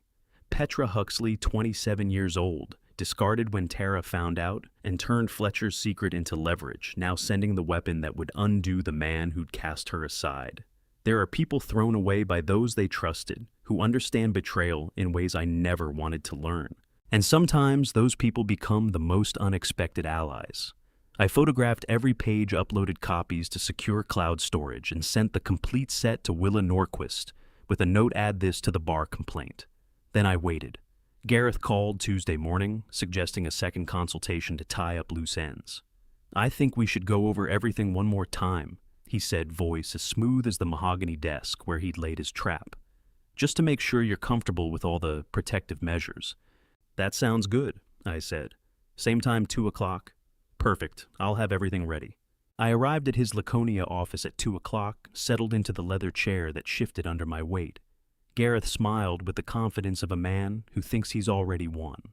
Before he could begin his presentation, I drew my phone from my coat pocket. Set it deliberately on the mahogany desk between us. Screen up. Tapped the recorder app. Gareth, I said, do you mind if I record this? My memory isn't as sharp as it used to be. I like to go back over conversations later. He smiled wider, condescending warmth that said he was dealing with someone who didn't understand technology or law or what was being done to him. Of course, Harmon. Whatever makes you comfortable. Explicit verbal consent in his own voice on record. Under New Hampshire, RSA 570-A2 recording. A conversation is lawful when all parties present have consented, and Gareth had just done so clearly, willingly in front of his own mahogany desk. Everything that followed was completely legal, completely admissible. I pressed record. Now, Gareth said, drawing the documents toward him like a professor preparing a lecture. Let's walk through the timeline once more. I want to make sure you understand how cleanly this process will move. He thought he was walking a confused elderly man through protective measures. What he was actually doing was confessing to conspiracy on tape. The evaluation with Dr. Stahl is set for December 3rd. Gareth said, speaking freely, certain his audience couldn't grasp the implications. Once we have that documentation in hand, I can file the emergency guardianship petition with probate court the same day. Emergency guardianship, I repeated, holding my part. That sounds serious. It's standard procedure when there are capacity concerns, Gareth said. The judge can sign within 72 hours. It's a very smooth process. You won't have to worry about any of this. Your children will handle everything. New Hampshire law requires all parties in a conversation to consent before it may be recorded. Gareth had consented aloud on record with a smile. That recording was airtight. And Gareth Fenn, attorney, licensed to practice law for 30 years, had just put his own conspiracy to arrange psychiatric records and file fraudulent guardianship petitions on tape with his own explicit permission. And the house? I asked. What happens to the house? Once guardianship is established, your children can make decisions about asset management. If residential care is required, the property can be liquidated to cover costs. It's all very straightforward. Liquidated. Such a clean word for theft. I let him talk for 47 minutes, let him lay out the timeline, the facility, the asset transfers, the court procedures. Let him confess to every element of the elder abuse conspiracy while my phone captured every word. When he finally finished, I thanked him, warmly gathered my unsigned documents, rose with appropriate uncertainty, shook his dry, confident hand, and walked out to my truck with the recording saved on my phone. Sat in the parking lot for 10 minutes, listening to it play back. His voice, his words, his confession to arranging psychiatric records and filing fraudulent guardianship petitions and conspiring with family members to steal a vulnerable client's assets. December 3rd was 6 days away. I had the anonymous evidence from Petra, showing their complete conspiracy in writing. I had the legal fortress Willa had built, protecting every asset they believed they could reach. And now I had Gareth's confession recorded with his own permission. The only question remaining was what they'd do. Once they understood, I knew everything. 3 nights after recording Gareth, I was alone in the workshop when the October cold did something I should have anticipated. It contracted the wood between my workspace and their world, and I heard everything. Friday evening, October 25th. Temperature had dropped 15 degrees since afternoon. I was sanding a piece of walnut at the workbench yellow craftsman lamp, bright against the gathering dark. The rest of the house was quiet. Fletcher and Tara had been home all evening, but silent as ghosts. Then I noticed sound carrying differently. Voices from the living room suddenly clearer than they'd been all month. Not louder, clearer, every word distinct instead of muffled. The cold does strange things to old houses, contracts the wood tightens joints that loosened over summer, shrinks the grain just enough to open channels where sound travels like water, finding every gap in the foundation. I'd built this workshop myself 40 years ago, with Elspeth measuring and marking while I cut. I knew every board, every joist, every nail. The wall separating workshop from living room was single-layer pine adequate for summer privacy, but thin once winter pulled everything tight. Tara's voice carried through as if she were standing beside me, and she had no idea. I set the sandpaper down without a sound, stood motionless near the wall, barely breathing. She was pacing in the living room, phone pressed to her ear, voice drawn tight with frustration, the tone she used when things weren't running to plan. "The old man is more difficult than expected," she said. "He's not signing anything." A pause while whoever was on the other end responded.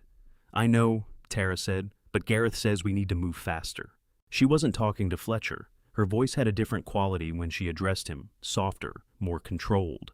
This was harder, more transactional. Someone else in the conspiracy. Eavesdropping is carpentry in reverse. Instead of raising walls to create privacy, you discover where the walls were never solid enough to hold secrets. December 3rd, Tara said. Her pacing continued. I could hear her footsteps on the hardwood floor Elspeth and I had laid down together. "Dr. Stahl is ready. Gareth has the paperwork prepared." Another pause, longer this time. "Gareth says if we can get the psychiatric evaluation, we petition for emergency temporary guardianship. The judge can sign within 72 hours. We need to move before January." I straightened against the wall, felt cold. That had nothing to do with the October temperature. Emergency temporary guardianship. Not the standard guardianship process Gareth had described in his office, not the protective measures he'd laid out with his smooth, professional voice and mahogany desk confidence. Emergency temporary guardianship under New Hampshire RSA 464A11. I'd read that statute when Elspeth got sick, when I needed to understand our rights if things deteriorated, when I was preparing for worst-case possibilities that thankfully never arrived. The statute allows a judge to grant temporary guardianship within 72 hours on minimal evidence, 1 psychiatric evaluation, 1 family petition claiming immediate danger, no full court hearing, no lawyer required to be present, no time to mount a defense. "Dr. Stahl has done this before," Tara said through the wall. "Gareth knows how to make the paperwork look clean. Once we have the evaluation, it's just filing and waiting." She paused again, listening to whoever was walking her through this. 72 hours from filing to signature, she said. Then he goes directly to Pinecrest Memory Care. They're already holding a bed. I leaned against the workbench and processed what I was hearing with the same measured attention I'd bring to examining flawed wood, looking for every crack, every weak point, every place the structure might give way. Emergency temporary guardianship isn't about managing assets. It strips every civil right a person has, can't sign documents, can't retain lawyers, can't contest placement, can't refuse medical treatment, can't leave the designated facility, can't file objections with the court. Within 72 hours of a judge's signature, I'd be inside Pinecrest Memory Care with no legal standing, not a resident making voluntary care choices, a ward of the state with my children as legal guardians controlling every aspect of my existence. And once guardianship is granted reversing, it requires proving competency to a court, which I couldn't do without an attorney I couldn't hire because I'd have no legal capacity to sign a retainer agreement. The trap wasn't just perfect, it was self-sustaining. There's a difference between losing your possessions and losing your right to fight for them. One is theft. The other is imprisonment. Tara's conversation continued, but I'd stopped following individual words. The architecture of their plan was fully assembled in my mind. Every beam, every joint, every load-bearing element. I didn't need to trace the blueprint again. I'd already read it in their own words in Gareth's office in their group chat, and now through my own walls. Evaluation petition signature facility sale. The trap wasn't just perfect, it was self-sustaining. Strip the right to fight back first, then take everything else. Leave nothing left to fight for. They were planning to steal my freedom to resist. Not my house, not my savings, my ability to say no. I stood in my workshop understanding at last what I was truly up against. Not a conspiracy to seize property, but a plan to erase my civil rights entirely within 72 hours, lock me inside a memory care facility, and liquidate everything while I sat powerless to hire a lawyer or file a single objection. They'd studied the law, found the loophole, recruited the corrupt doctor, and set December 3rd as the day I'd cease to exist as a free man. And they had no idea I'd heard every word. Audra appeared at my front door Monday morning with a suitcase and the expression of a worried daughter, exactly as I'd known she would, exactly when the conspiracy needed its third coordinator in place. 3 days after overhearing Tara's phone call, 3 days of holding my performance steady while they moved their pieces into position. Now the third front was opening. "Dad," Audra said. Her face carried the look of concern she'd rehearsed. "I'm worried about you. Fletcher says you've been different. Maybe you should talk to someone professionally." I let her in, took her suitcase brewed peppermint tea, the way she'd liked it since she was 16, sat across from her in the living room, and listened to carefully prepared expressions of concern, delivered with the precision of someone working from a script. "I appreciate you coming all this way," I said, letting just enough uncertainty into my voice. "That's very thoughtful." She had flown in from Maine to coordinate the final push, the daughter who'd forged my signature 16 times to drain money I'd saved for emergencies.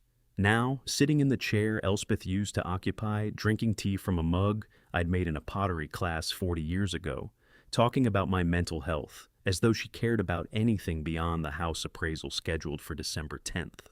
I asked simple questions and gave no sign that I knew about the $18,000 or the group chat or the bar complaint sitting on Willa Norquist's desk ready to be filed the moment they made their move. I played the bewildered elder who didn't grasp what was happening under his own roof. That night at 11, I sat in the darkened workshop, heard voices in the kitchen low, but clear through walls the October cold had made transparent to sound. Audra and Fletcher, whispering, thinking I was asleep, upstairs in the guest room I'd moved into after giving them the master bedroom. Tara joined them. 3 voices in the kitchen I'd renovated with Elspeth in 1997, gathered around the island counter, where we'd taught both children to crack eggs and measure flour. "Did he sign anything yet?" Audra asked. The documents Gareth prepared. Nothing, Fletcher said. Gareth says we need the evaluation first. Dr. Stahl is available December 3rd. We have to move fast. Audra's voice carried the edge of someone pressed hard by money. Warren's creditors are calling every single day. We need this done. I stood in the darkened hallway of the house I'd built listening to, 3 people I'd raised from infancy plan, the day they'd take my freedom. And the most painful part wasn't the betrayal.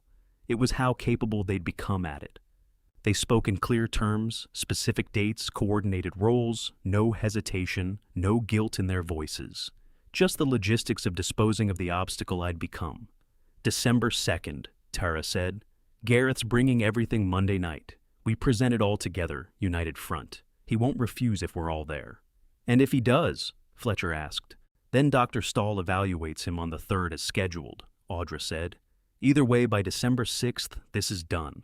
I walked back to the workshop in darkness, sat at my bench surrounded by tools I'd gathered over decades, looked at the half-repaired music box on the shelf, Elspeth's gift, that Tara had destroyed, believing she was erasing evidence, not knowing she had been creating it. 4 days on the first winter snow arrived. November 1st, a Friday evening, light flakes dusting the yard, the porch, the maples that had gone gold, and then bare.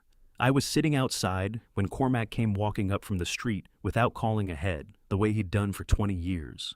He settled into the wooden chair I'd built for that exact spot, said nothing. Just there, the comfortable quiet that passes between men who've shared decades of seasons. Snow settling softly over everything, the workshop roof, the driveway where my truck sat, the pine trees at the property line. First snow. Always comes quiet, Cormac said after a long stretch. Elspeth used to say that. I watched the flakes catch the lamplight from the living room window. Said snow falls softer than rain because it knows it's changing everything. You're doing all right, Harmon. I turned that over in my mind. What all right even meant when your children were arranging your imprisonment while you went on pretending not to know. Cormac, I said, if you had a chance to protect something, but the cost was losing the people you'd loved since they were small, would you do it? He went quiet for a long while, watching snow stack up on the porch rail, thinking the way a man thinks when a question actually weighs something. Depends on whether those people still love you back, he finally said, or just love what you have. That was the question I'd been stepping around, not whether I could stop them, not whether I had the evidence, the legal fortress, the recorded confessions, but whether the people I was fighting were still my children at all. I thought of Fletcher at 8 years old, gripping a wood chisel tongue pressed to the corner of his mouth in concentration, while I guided his hands and taught him that good work requires patience. Thought of Audra at 7, asking why different woods smell different when you sand them, the light in her eyes when I explained grain and resin and the lives trees had lived before, becoming lumber. Were those people still somewhere inside the strangers who'd been whispering in my kitchen, or had they gone entirely replaced by something that wore familiar faces but held nothing? I knew some wood, once it fractures through the grain, can never carry weight again, no matter how many hours you spend on the surface. You accept what it's become and build something else. I rose from the chair and looked out at the yard I'd kept for 40 years, at the workshop I'd raised with my own hands, at the house Elspeth had left, protected by trust and diamonds and a love that reached past death. Whatever I'm building, I told Cormac, it's been ready for weeks. I was just waiting for them to come to me. And they're coming. December 2nd, Monday night, they'll bring everything. The documents, the lawyer, all of it. Cormac nodded and said nothing more. 2 men who'd spent their lives making things with their hands and who knew the difference between a structure worth saving and one that couldn't be salvaged. Snow fell on the porch where we sat in silence. December 2nd was 4 weeks out. 4 weeks until they'd arrive, expecting a confused widower to hand over everything Elspeth and I had spent 40 years building. They'd underestimated what those 40 years had taught me. The confrontation was coming, and I'd spent 2 months getting ready for it. The first knock landed at 7 o'clock sharp, and I knew before I touched the door handle that all 4 of them would be standing there together. 2 months of preparation, 2 months of documenting, recording, constructing a legal fortress while they built their cage. Now, December 2nd had come in on heavy snow falling across New Hampshire, and the reckoning I'd spent 60 days preparing for was beginning. I opened the door. Gareth Fenn stood on the porch, mahogany briefcase in hand, snow dusting his expensive coat. Behind him, Fletcher and Audra stepped out from their sedan, parked at the curb. Tara's car pulled up 90 seconds later, perfectly timed headlights cutting through the snowfall. An orchestrated arrival, synchronized. All four of them within 2 minutes of 7 o'clock on a Monday night, the weather giving them cover to press together, inside to lean on me in my own living room, while snow cut us off from any neighbor who might hear what unfolded. They believed they'd thought of everything. Harmon Gareth said, professional smile, firm handshake.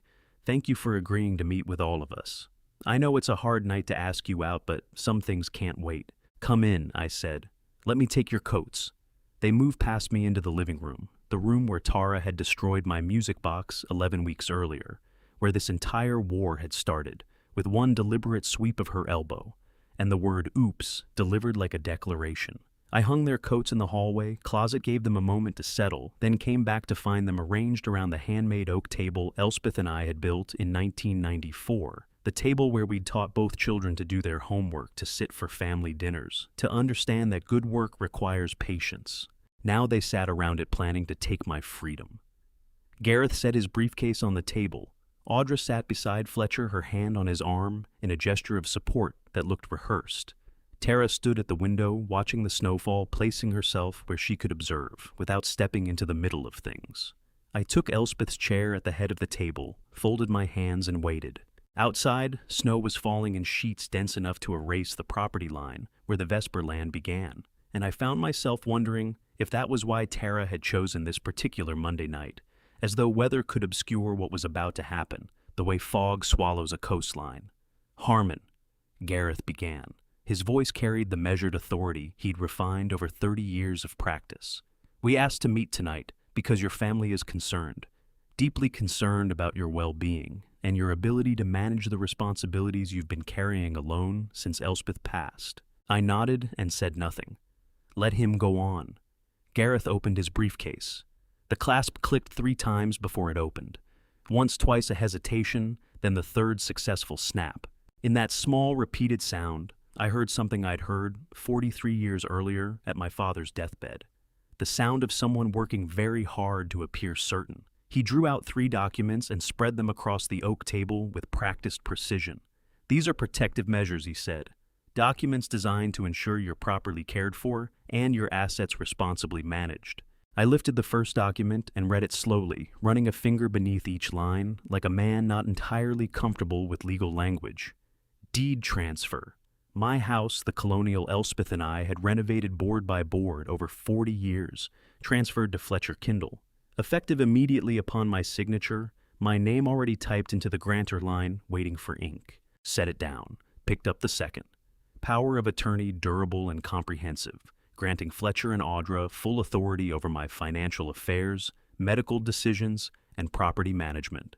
My name pre-filled signature line, blank and waiting. Set it down, picked up the third. Voluntary admission form. Pinecrest Memory Care, Meredith, New Hampshire. Requesting placement in a secure memory care facility. Patient name, Harmon Edward Kindle. Date of intended admission. December 6th, 2023. 4 days from tonight. My name already typed into every blank space. 3 documents prepared weeks ago, maybe months, needing only my signature to set everything they'd planned into motion. I read each page carefully, took my time, let the silence stretch while they watched me work through the trap they'd built. At last, I looked up. This is quite thorough, I said, voice level and steady. You've all put considerable thought into this. Audra leaned forward. Dad, we're doing this because we love you, because we've watched you struggle and we want to help. Fletcher nodded and began to open his mouth. Before I sign anything, I said, cutting him off gently, I'd like to hear it all from the start. Every reason you believe this is necessary, every concern you're carrying. I want to understand it completely. I stood, walked to the kitchen, heard them trade glances behind me, uncertainty in the silence about my calmness, about whether I would cooperate. I brewed coffee in the pot Elspeth had bought 30 years ago, poured 5 mugs, carried them back on a wooden tray I'd made in the workshop last month, while listening to their late-night conversations through walls that carried more than they had realized, set a mug in front of each person, and settled back into Elspeth's chair. Now I said, tell me everything, take your time, I'm listening. The room went quiet. They looked at one another. Gareth's confident smile faltered for just a moment. Tara turned from the window, watching with sharp attention. Fletcher cleared his throat, steadied himself, and began. "Dad, we've been watching you forget things for 6 months now, and we think—" Gareth cut him off with a quick, firm gesture of his hand. "Let me explain the financial situation." "First," he said, "in that single interruption, I understood they'd rehearsed the script more than once, understood that Gareth needed to hold the narrative, understood there was friction between them about how to make their case, and I understood that I'd just opened the crack I needed." Gareth pushed the pen across the oak table with the ease of a man who'd closed 1,000 deals, but I picked it up and set it down 6 inches to the left, without so much as glancing at it. By asking them to lay out every concern from the beginning, I'd handed Gareth an opening, and he'd walk straight through it. Now he was presenting their case with the polished authority of an attorney who believed he was addressing someone who couldn't grasp the consequences. "Harmon," he said, settling into the role, "your family has documented 6 months of troubling patterns, missed appointments, confusion around dates, financial decisions that don't match anything in your history." I drank my coffee and let him talk without cutting in. "The facility we've selected, Pinecrest Memory Care, is first-rate," Gareth went on. "You'll be well looked after there, and Fletcher will manage the estate responsibly. This isn't about taking anything from you. It's about making sure you get the care you need." He gestured toward the power of attorney, toward the signature line where my name sat waiting for ink. "Is everyone at this table in agreement with what Gareth just said?" I asked. The question settled into silence. Audra nodded right away. Tara turned from the window watching. Fletcher hesitated, then found his voice. "Dad, we're doing this because we care about you." I looked at each of them in turn. At my son, who'd taken $90,000 that wasn't his and built a whole secret life alongside the one I knew. At my daughter, who'd forged my signature 16 times to drain accounts I'd trusted her to protect. At the neighbor who'd smashed irreplaceable work and then demanded money for jewelry that was never real. At the attorney who'd managed our estate for 18 years and was now running an elder abuse conspiracy from the head of my table. "I see," I said. I set my coffee mug down with deliberate care, reached into my shirt pocket, drew out my phone, and placed it at the center of the oak table between us. The phone I'd used on October 22nd, the one Gareth had explicitly consented to being recorded, on the one holding 47 minutes of confession. I pressed play. My voice filled the living room clear and unmistakable. Then Gareth's own words from 6 weeks ago came back through that, speaker words that had been waiting in silence ever since. "The evaluation with Dr. Stahl is set for December 3rd. Once we have that documentation, I can file the emergency guardianship petition with probate court the same day." The recording moved through the warm room, the way a winter draft moves through a sealed house. You couldn't shut it out no matter how many doors you closed. Gareth's face drained of color. "The judge can sign within 72 hours. His recorded voice continued. "It's a very smooth process. Then Dr. Stahl has done this before. He knows how to document cognitive decline convincingly." The room went still. Audra's hand dropped from Fletcher's arm. Tara stepped back from the window.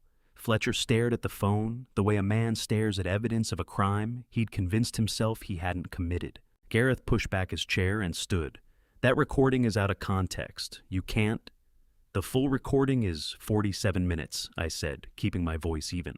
"Steady. The Bar Association has heard every word of it.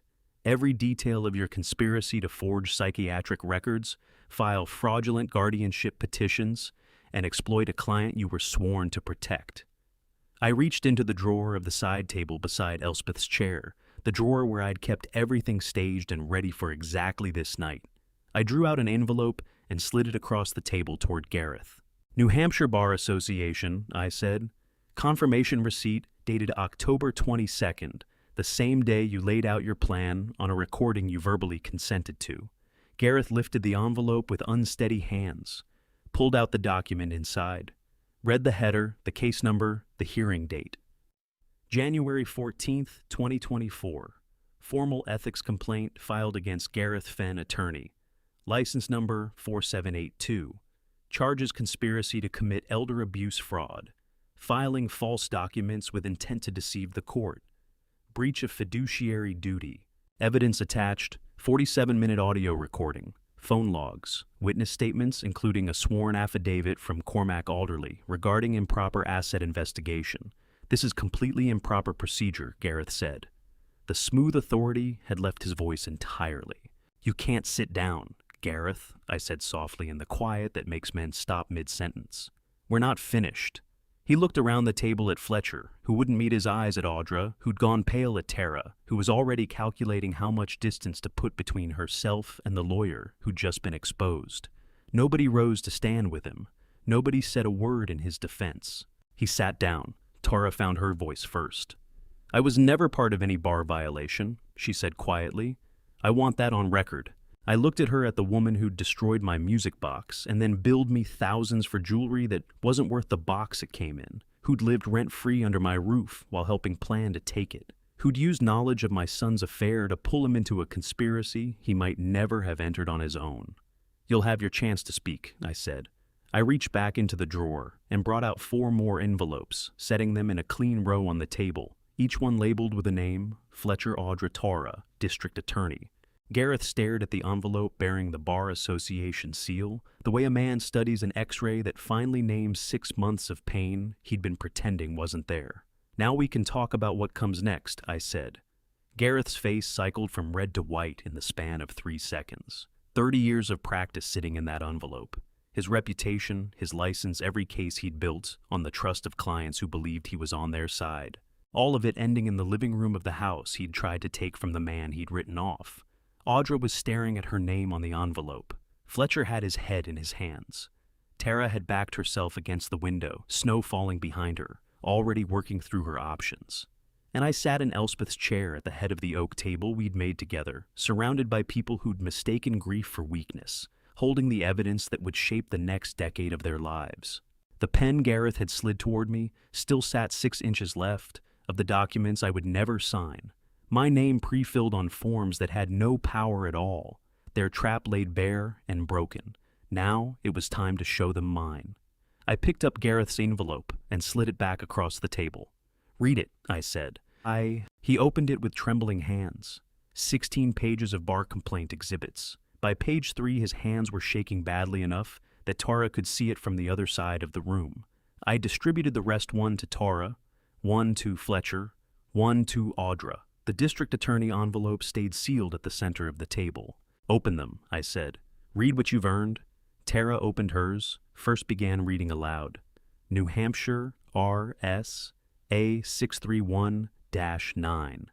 Exploitation of an elder person, Class B, felony. Her voice dropped away. Property fraud exposure, financial elder abuse. Conspiracy charges, civil liability for triple damages, Audra whispered. They're threatening my nursing license. No threats, I said. Facts. You signed the voluntary admission form as petitioner with your nursing license number on the document. Fletcher read his in silence. Estrangement documentation, inheritance challenge materials, embezzlement evidence. The secret apartment laid out in detail. Petra Huxley's testimony waiting. Nobody spoke for 47 seconds. Just pages turning. People reading their futures, written out in legal language and statute citations. A conspiracy coming apart, 1 envelope at a time. I drew the slim folder from my flannel coat and set it beside their worthless documents. Kindle Family Irrevocable Trust, I said. Established September 2018, 5 years ago when Elspeth first got sick. I opened it, showed them Willa Norquist's certification the property deed held. Entrust the terms that made every scheme they had brought tonight impossible. Under New Hampshire RSA 564-B, property held in irrevocable trust cannot be transferred, sold, or mortgaged by anyone, including me. I said, I hold a lifetime residency as beneficiary, but I cannot give away what I don't own. Gareth stared at the date. You did this 5 years ago, he said. I had signed the deed alongside her. I remembered that afternoon clearly, the notary's office, Elspeth's hand steady on the pen, even when mine had faltered. At the time, I hadn't fully grasped the full scope of what we were building. She was the one who read every clause twice, who pushed back on the language until it said exactly what she intended. I signed because I trusted her judgment the way I trusted her in everything. It wasn't until I spread it open on her desk that I finally understood what Elspeth had actually built around us. Before Elspeth died, I said she insisted. Said if anything happened to her, I'd need protection from people who might see me as an easy mark. Gareth looked at the deed transfer form, the way a carpenter looks at a house raised on sand after the foundation gives way. All that work, all those hours. Doomed from the first nail. Your deed transfer is void, I said. Your power of attorney is worthless. Every document you brought tonight has no legal force. You could make me sign them at gunpoint and they'd still be meaningless. I stood and looked at each of them. The bar hearing is January 14th. I'll be there. The district attorney has copies of everything. They'll decide whether to prosecute. Every signature you forged, every message you sent in that group chat, all of it is documented. All of it is evidence. Gareth grabbed his briefcase, got to his feet without looking at anyone, walked to the hallway, collected his coat, and left through the front door without a single word. Snow fell in the darkness beyond the porch light. Tara turned to Fletcher, her voice cold and calculated. "You're on your own," she said. "Don't contact me again." Collected her coat, walked out, didn't look back. Audra stood, reached for deflection. "Dad, it was their plan. I was only trying to protect you from..."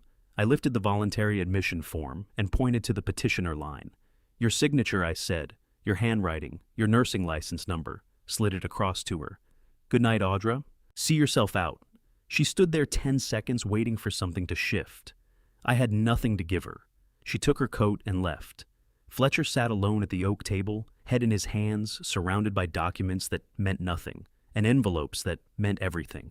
I went to the kitchen and made 2 mugs of peppermint tea the way Elspeth had shown me, steep exactly 4 minutes, no sugar. Carried them both back and set one in front of Fletcher without a word. He looked up, eyes red, his face carrying the weight of a reckoning that had taken 32 years to reach him. I lifted my mug and started toward the workshop. "Dad," he began.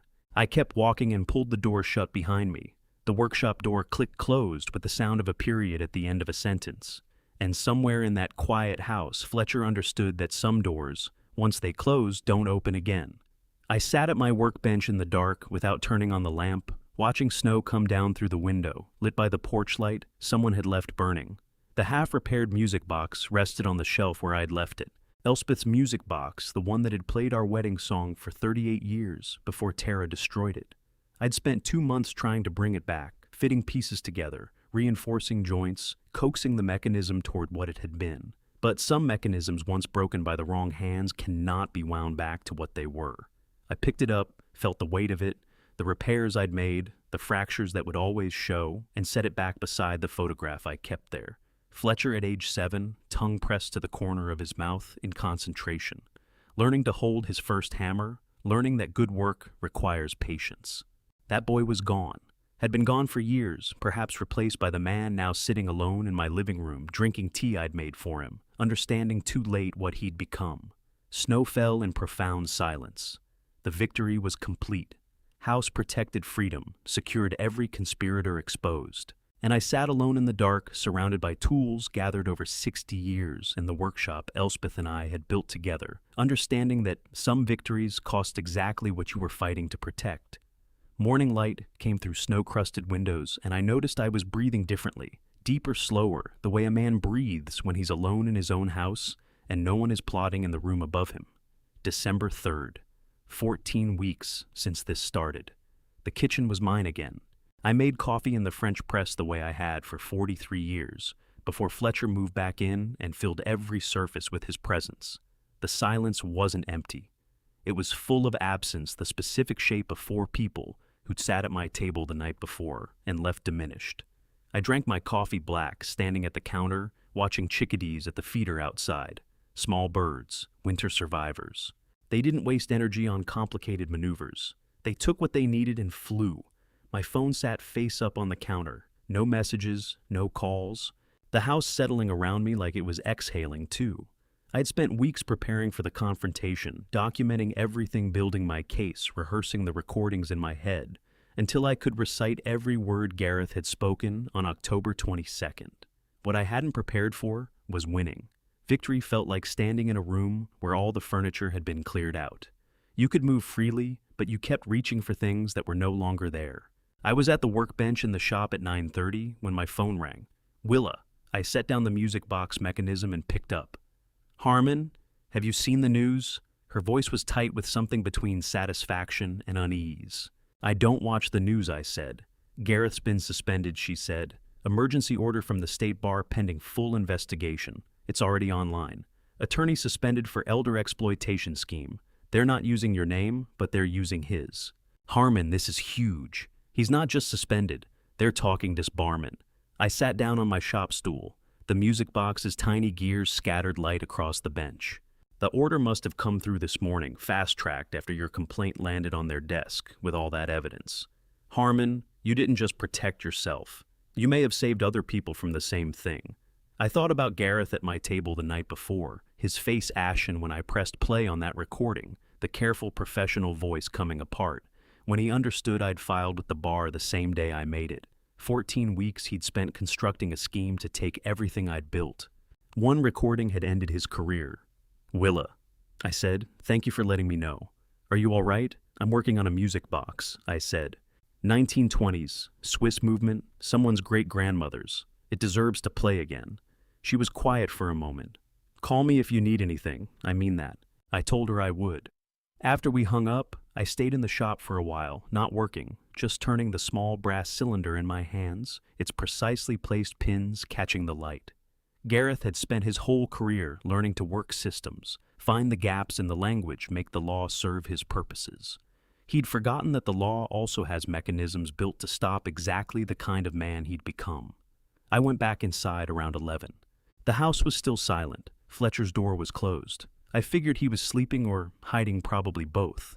I made a sandwich I had no appetite for, put it in the refrigerator, then went upstairs. Something felt different. I couldn't place it at first, just a quality in the air, a shift in the atmosphere. Then I saw that Tara's door was open. I pushed it wider. Empty. Not empty the way a room looks when someone steps out for groceries. Empty the way a room looks when someone isn't coming back.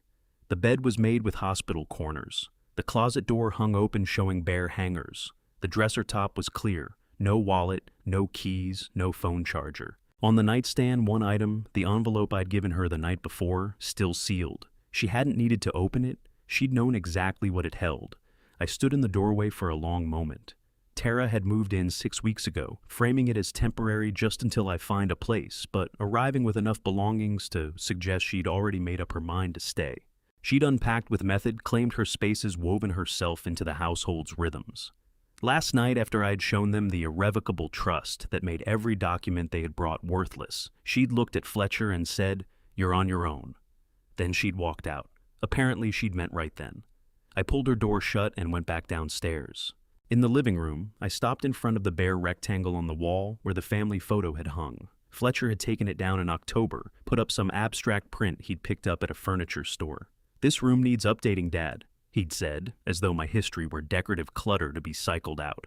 I found the photo in the hall closet wrapped carefully in brown paper. I unwrapped it slowly. Studio portrait, 1993.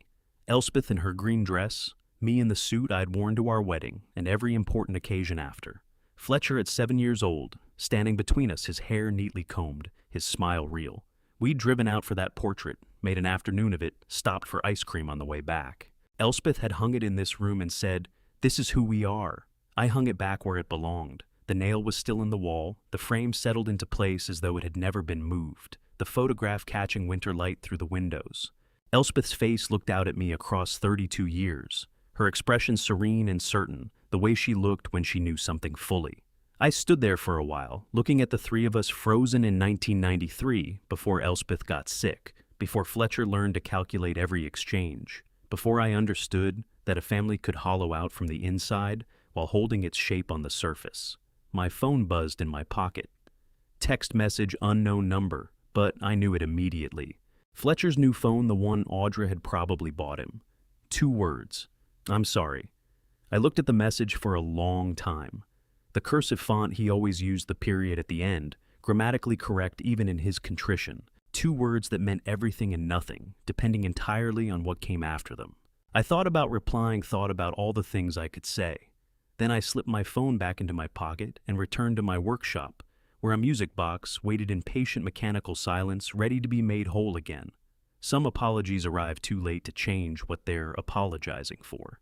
The mail carrier's truck crunched through frozen snow on December 29th, and I knew before I touched the mailbox that at least one envelope inside would hold an apology nobody had yet earned the right to write. I hadn't answered Fletcher's text on December 3rd. 2 words. "I'm sorry," sent from a new number, grammatically correct, even in contrition. I'd looked at it for a long time, turned over all the things I might say. Then I'd put the phone in my pocket and gone back to the workbench.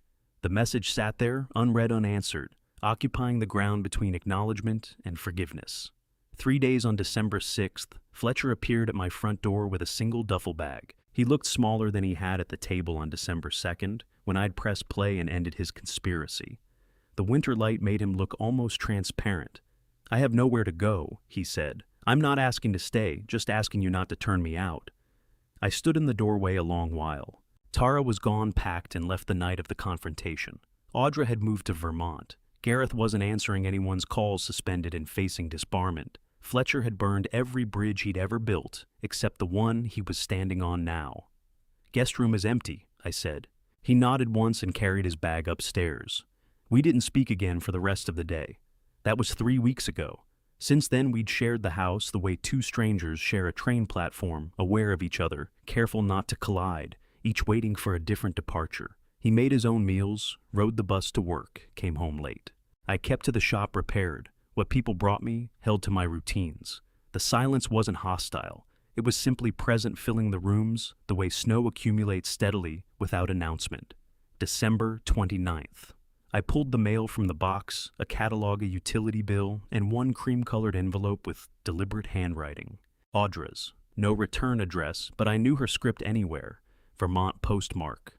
I carried it to the workshop and set it on the bench beside the music box I'd been working on since October. The envelope sat there for an hour while I cleaned and oiled a seized gear train.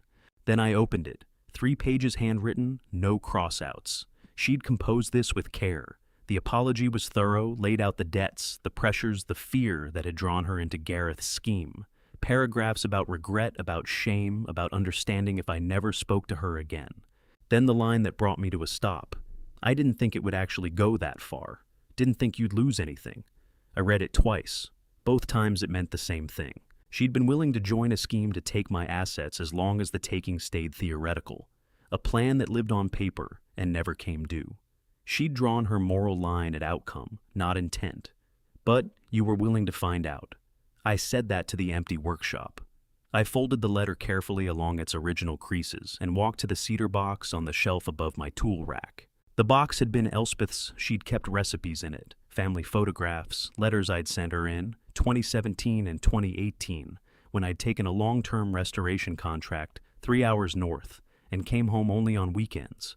Those had been hard months.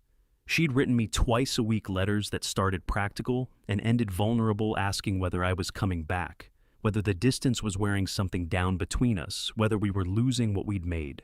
I came back. We rebuilt.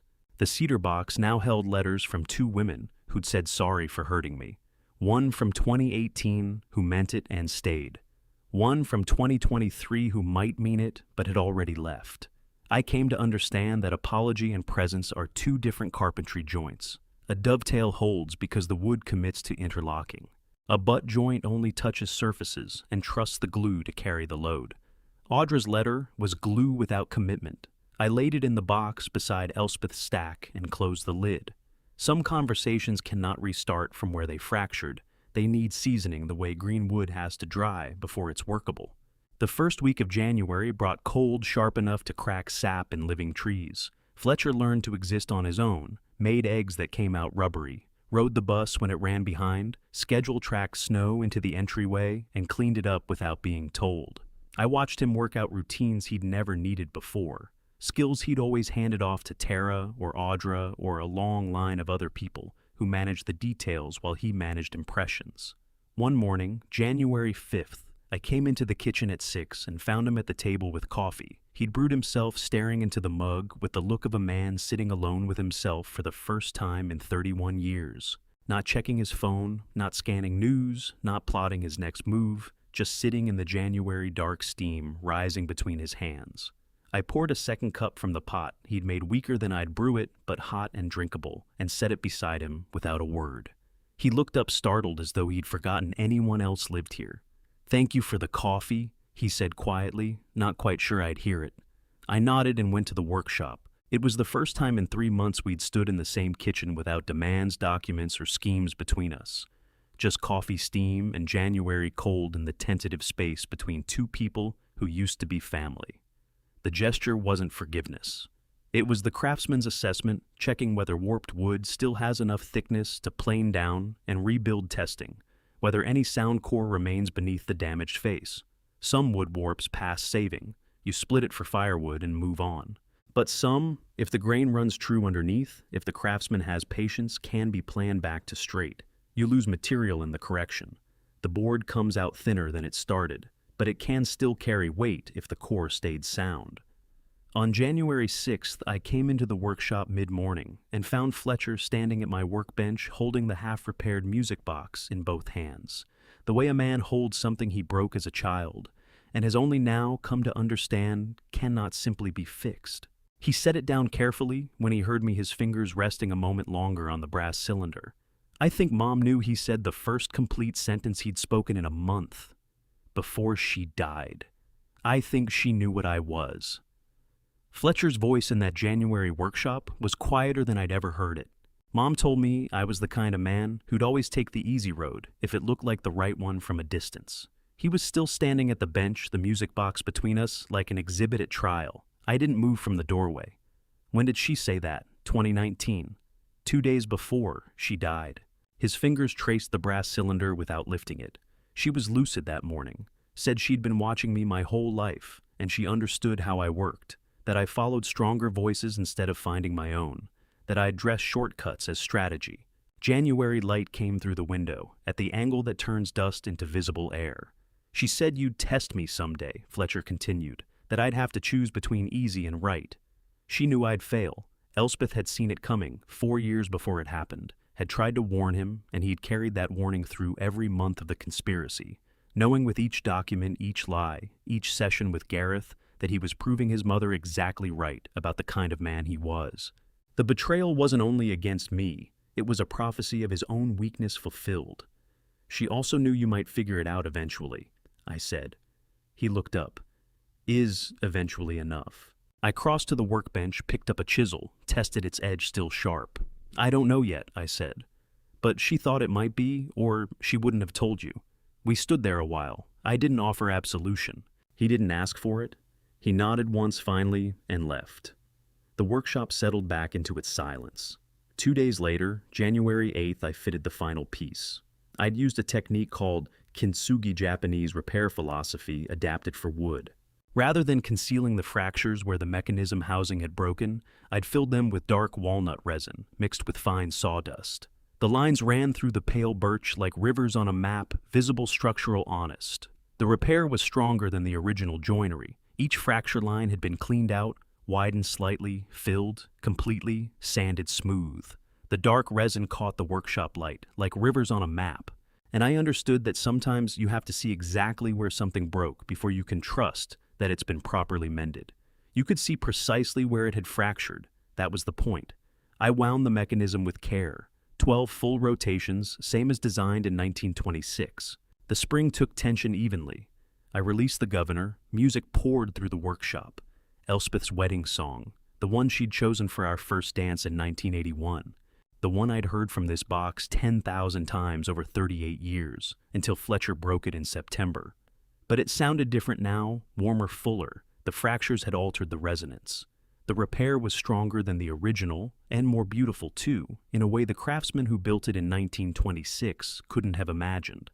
Some things break so they can become what they were always supposed to be, I said to the empty workshop. The music played for 3 minutes, 40 seconds, then clicked to silence. I carried the box inside. The living room was warm. I'd built the fire up earlier.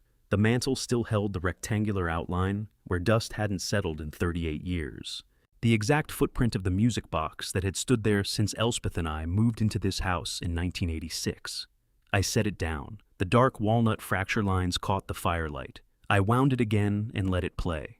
Then I settled into Elspeth's old armchair, the one she'd reupholstered twice, the one Fletcher had sat in during her last winter. I'd kept it exactly as she'd left it, I brewed peppermint tea the way she'd taught me. Boiling water steeped 4 minutes, no sugar. Steam rose between my hands. The fire burned steady. The music filled the room, the way Elspeth's voice used to fill it, steady and patient teaching, that good work doesn't shout, but endures, doesn't demand but remains, doesn't break, but bends and straightens and stands again. She'd built this house with me across 40 years. Not the physical structure we'd bought it already built, but everything that made it worth defending. The patience to let wood season, the discipline to measure twice and cut once. The understanding that permanence comes from craft, not speed. Gareth and Tara and Audra and Fletcher had believed they could dismantle 40 years of her work in 4 months. They'd been wrong. They thought 40 years of your work could be undone in 4 months, I said to her memory. You taught me better than that. The music box played its song. Snow fell past the window in blue twilight. I'd won. I'd held everything they'd tried to take, but the victory wasn't the win. The win was understanding that what Elspeth had given me was stronger than anything they could steal. Some things are made to last. I learned that from the finest teacher I ever had. Through the window I caught movement in the driveway. Fletcher's silhouette beside a packed car, standing in the snow, looking back at the lit windows. He stood there a long moment, long enough that I knew he was weighing something, testing its heft, making a decision he'd have to carry. Then he reached for the driver's door. Before he got in, he looked toward the window where I sat. I raised my tea mug 1 inch. Not forgiveness. Not yet. But an acknowledgement that some roads have to be walked alone before anyone can walk them together. He nodded once and got in. The tail lights moved down the driveway, turned onto the county road, and faded into the January dark. The music box played on. The fire burned steady, and I sat in the house Elspeth built.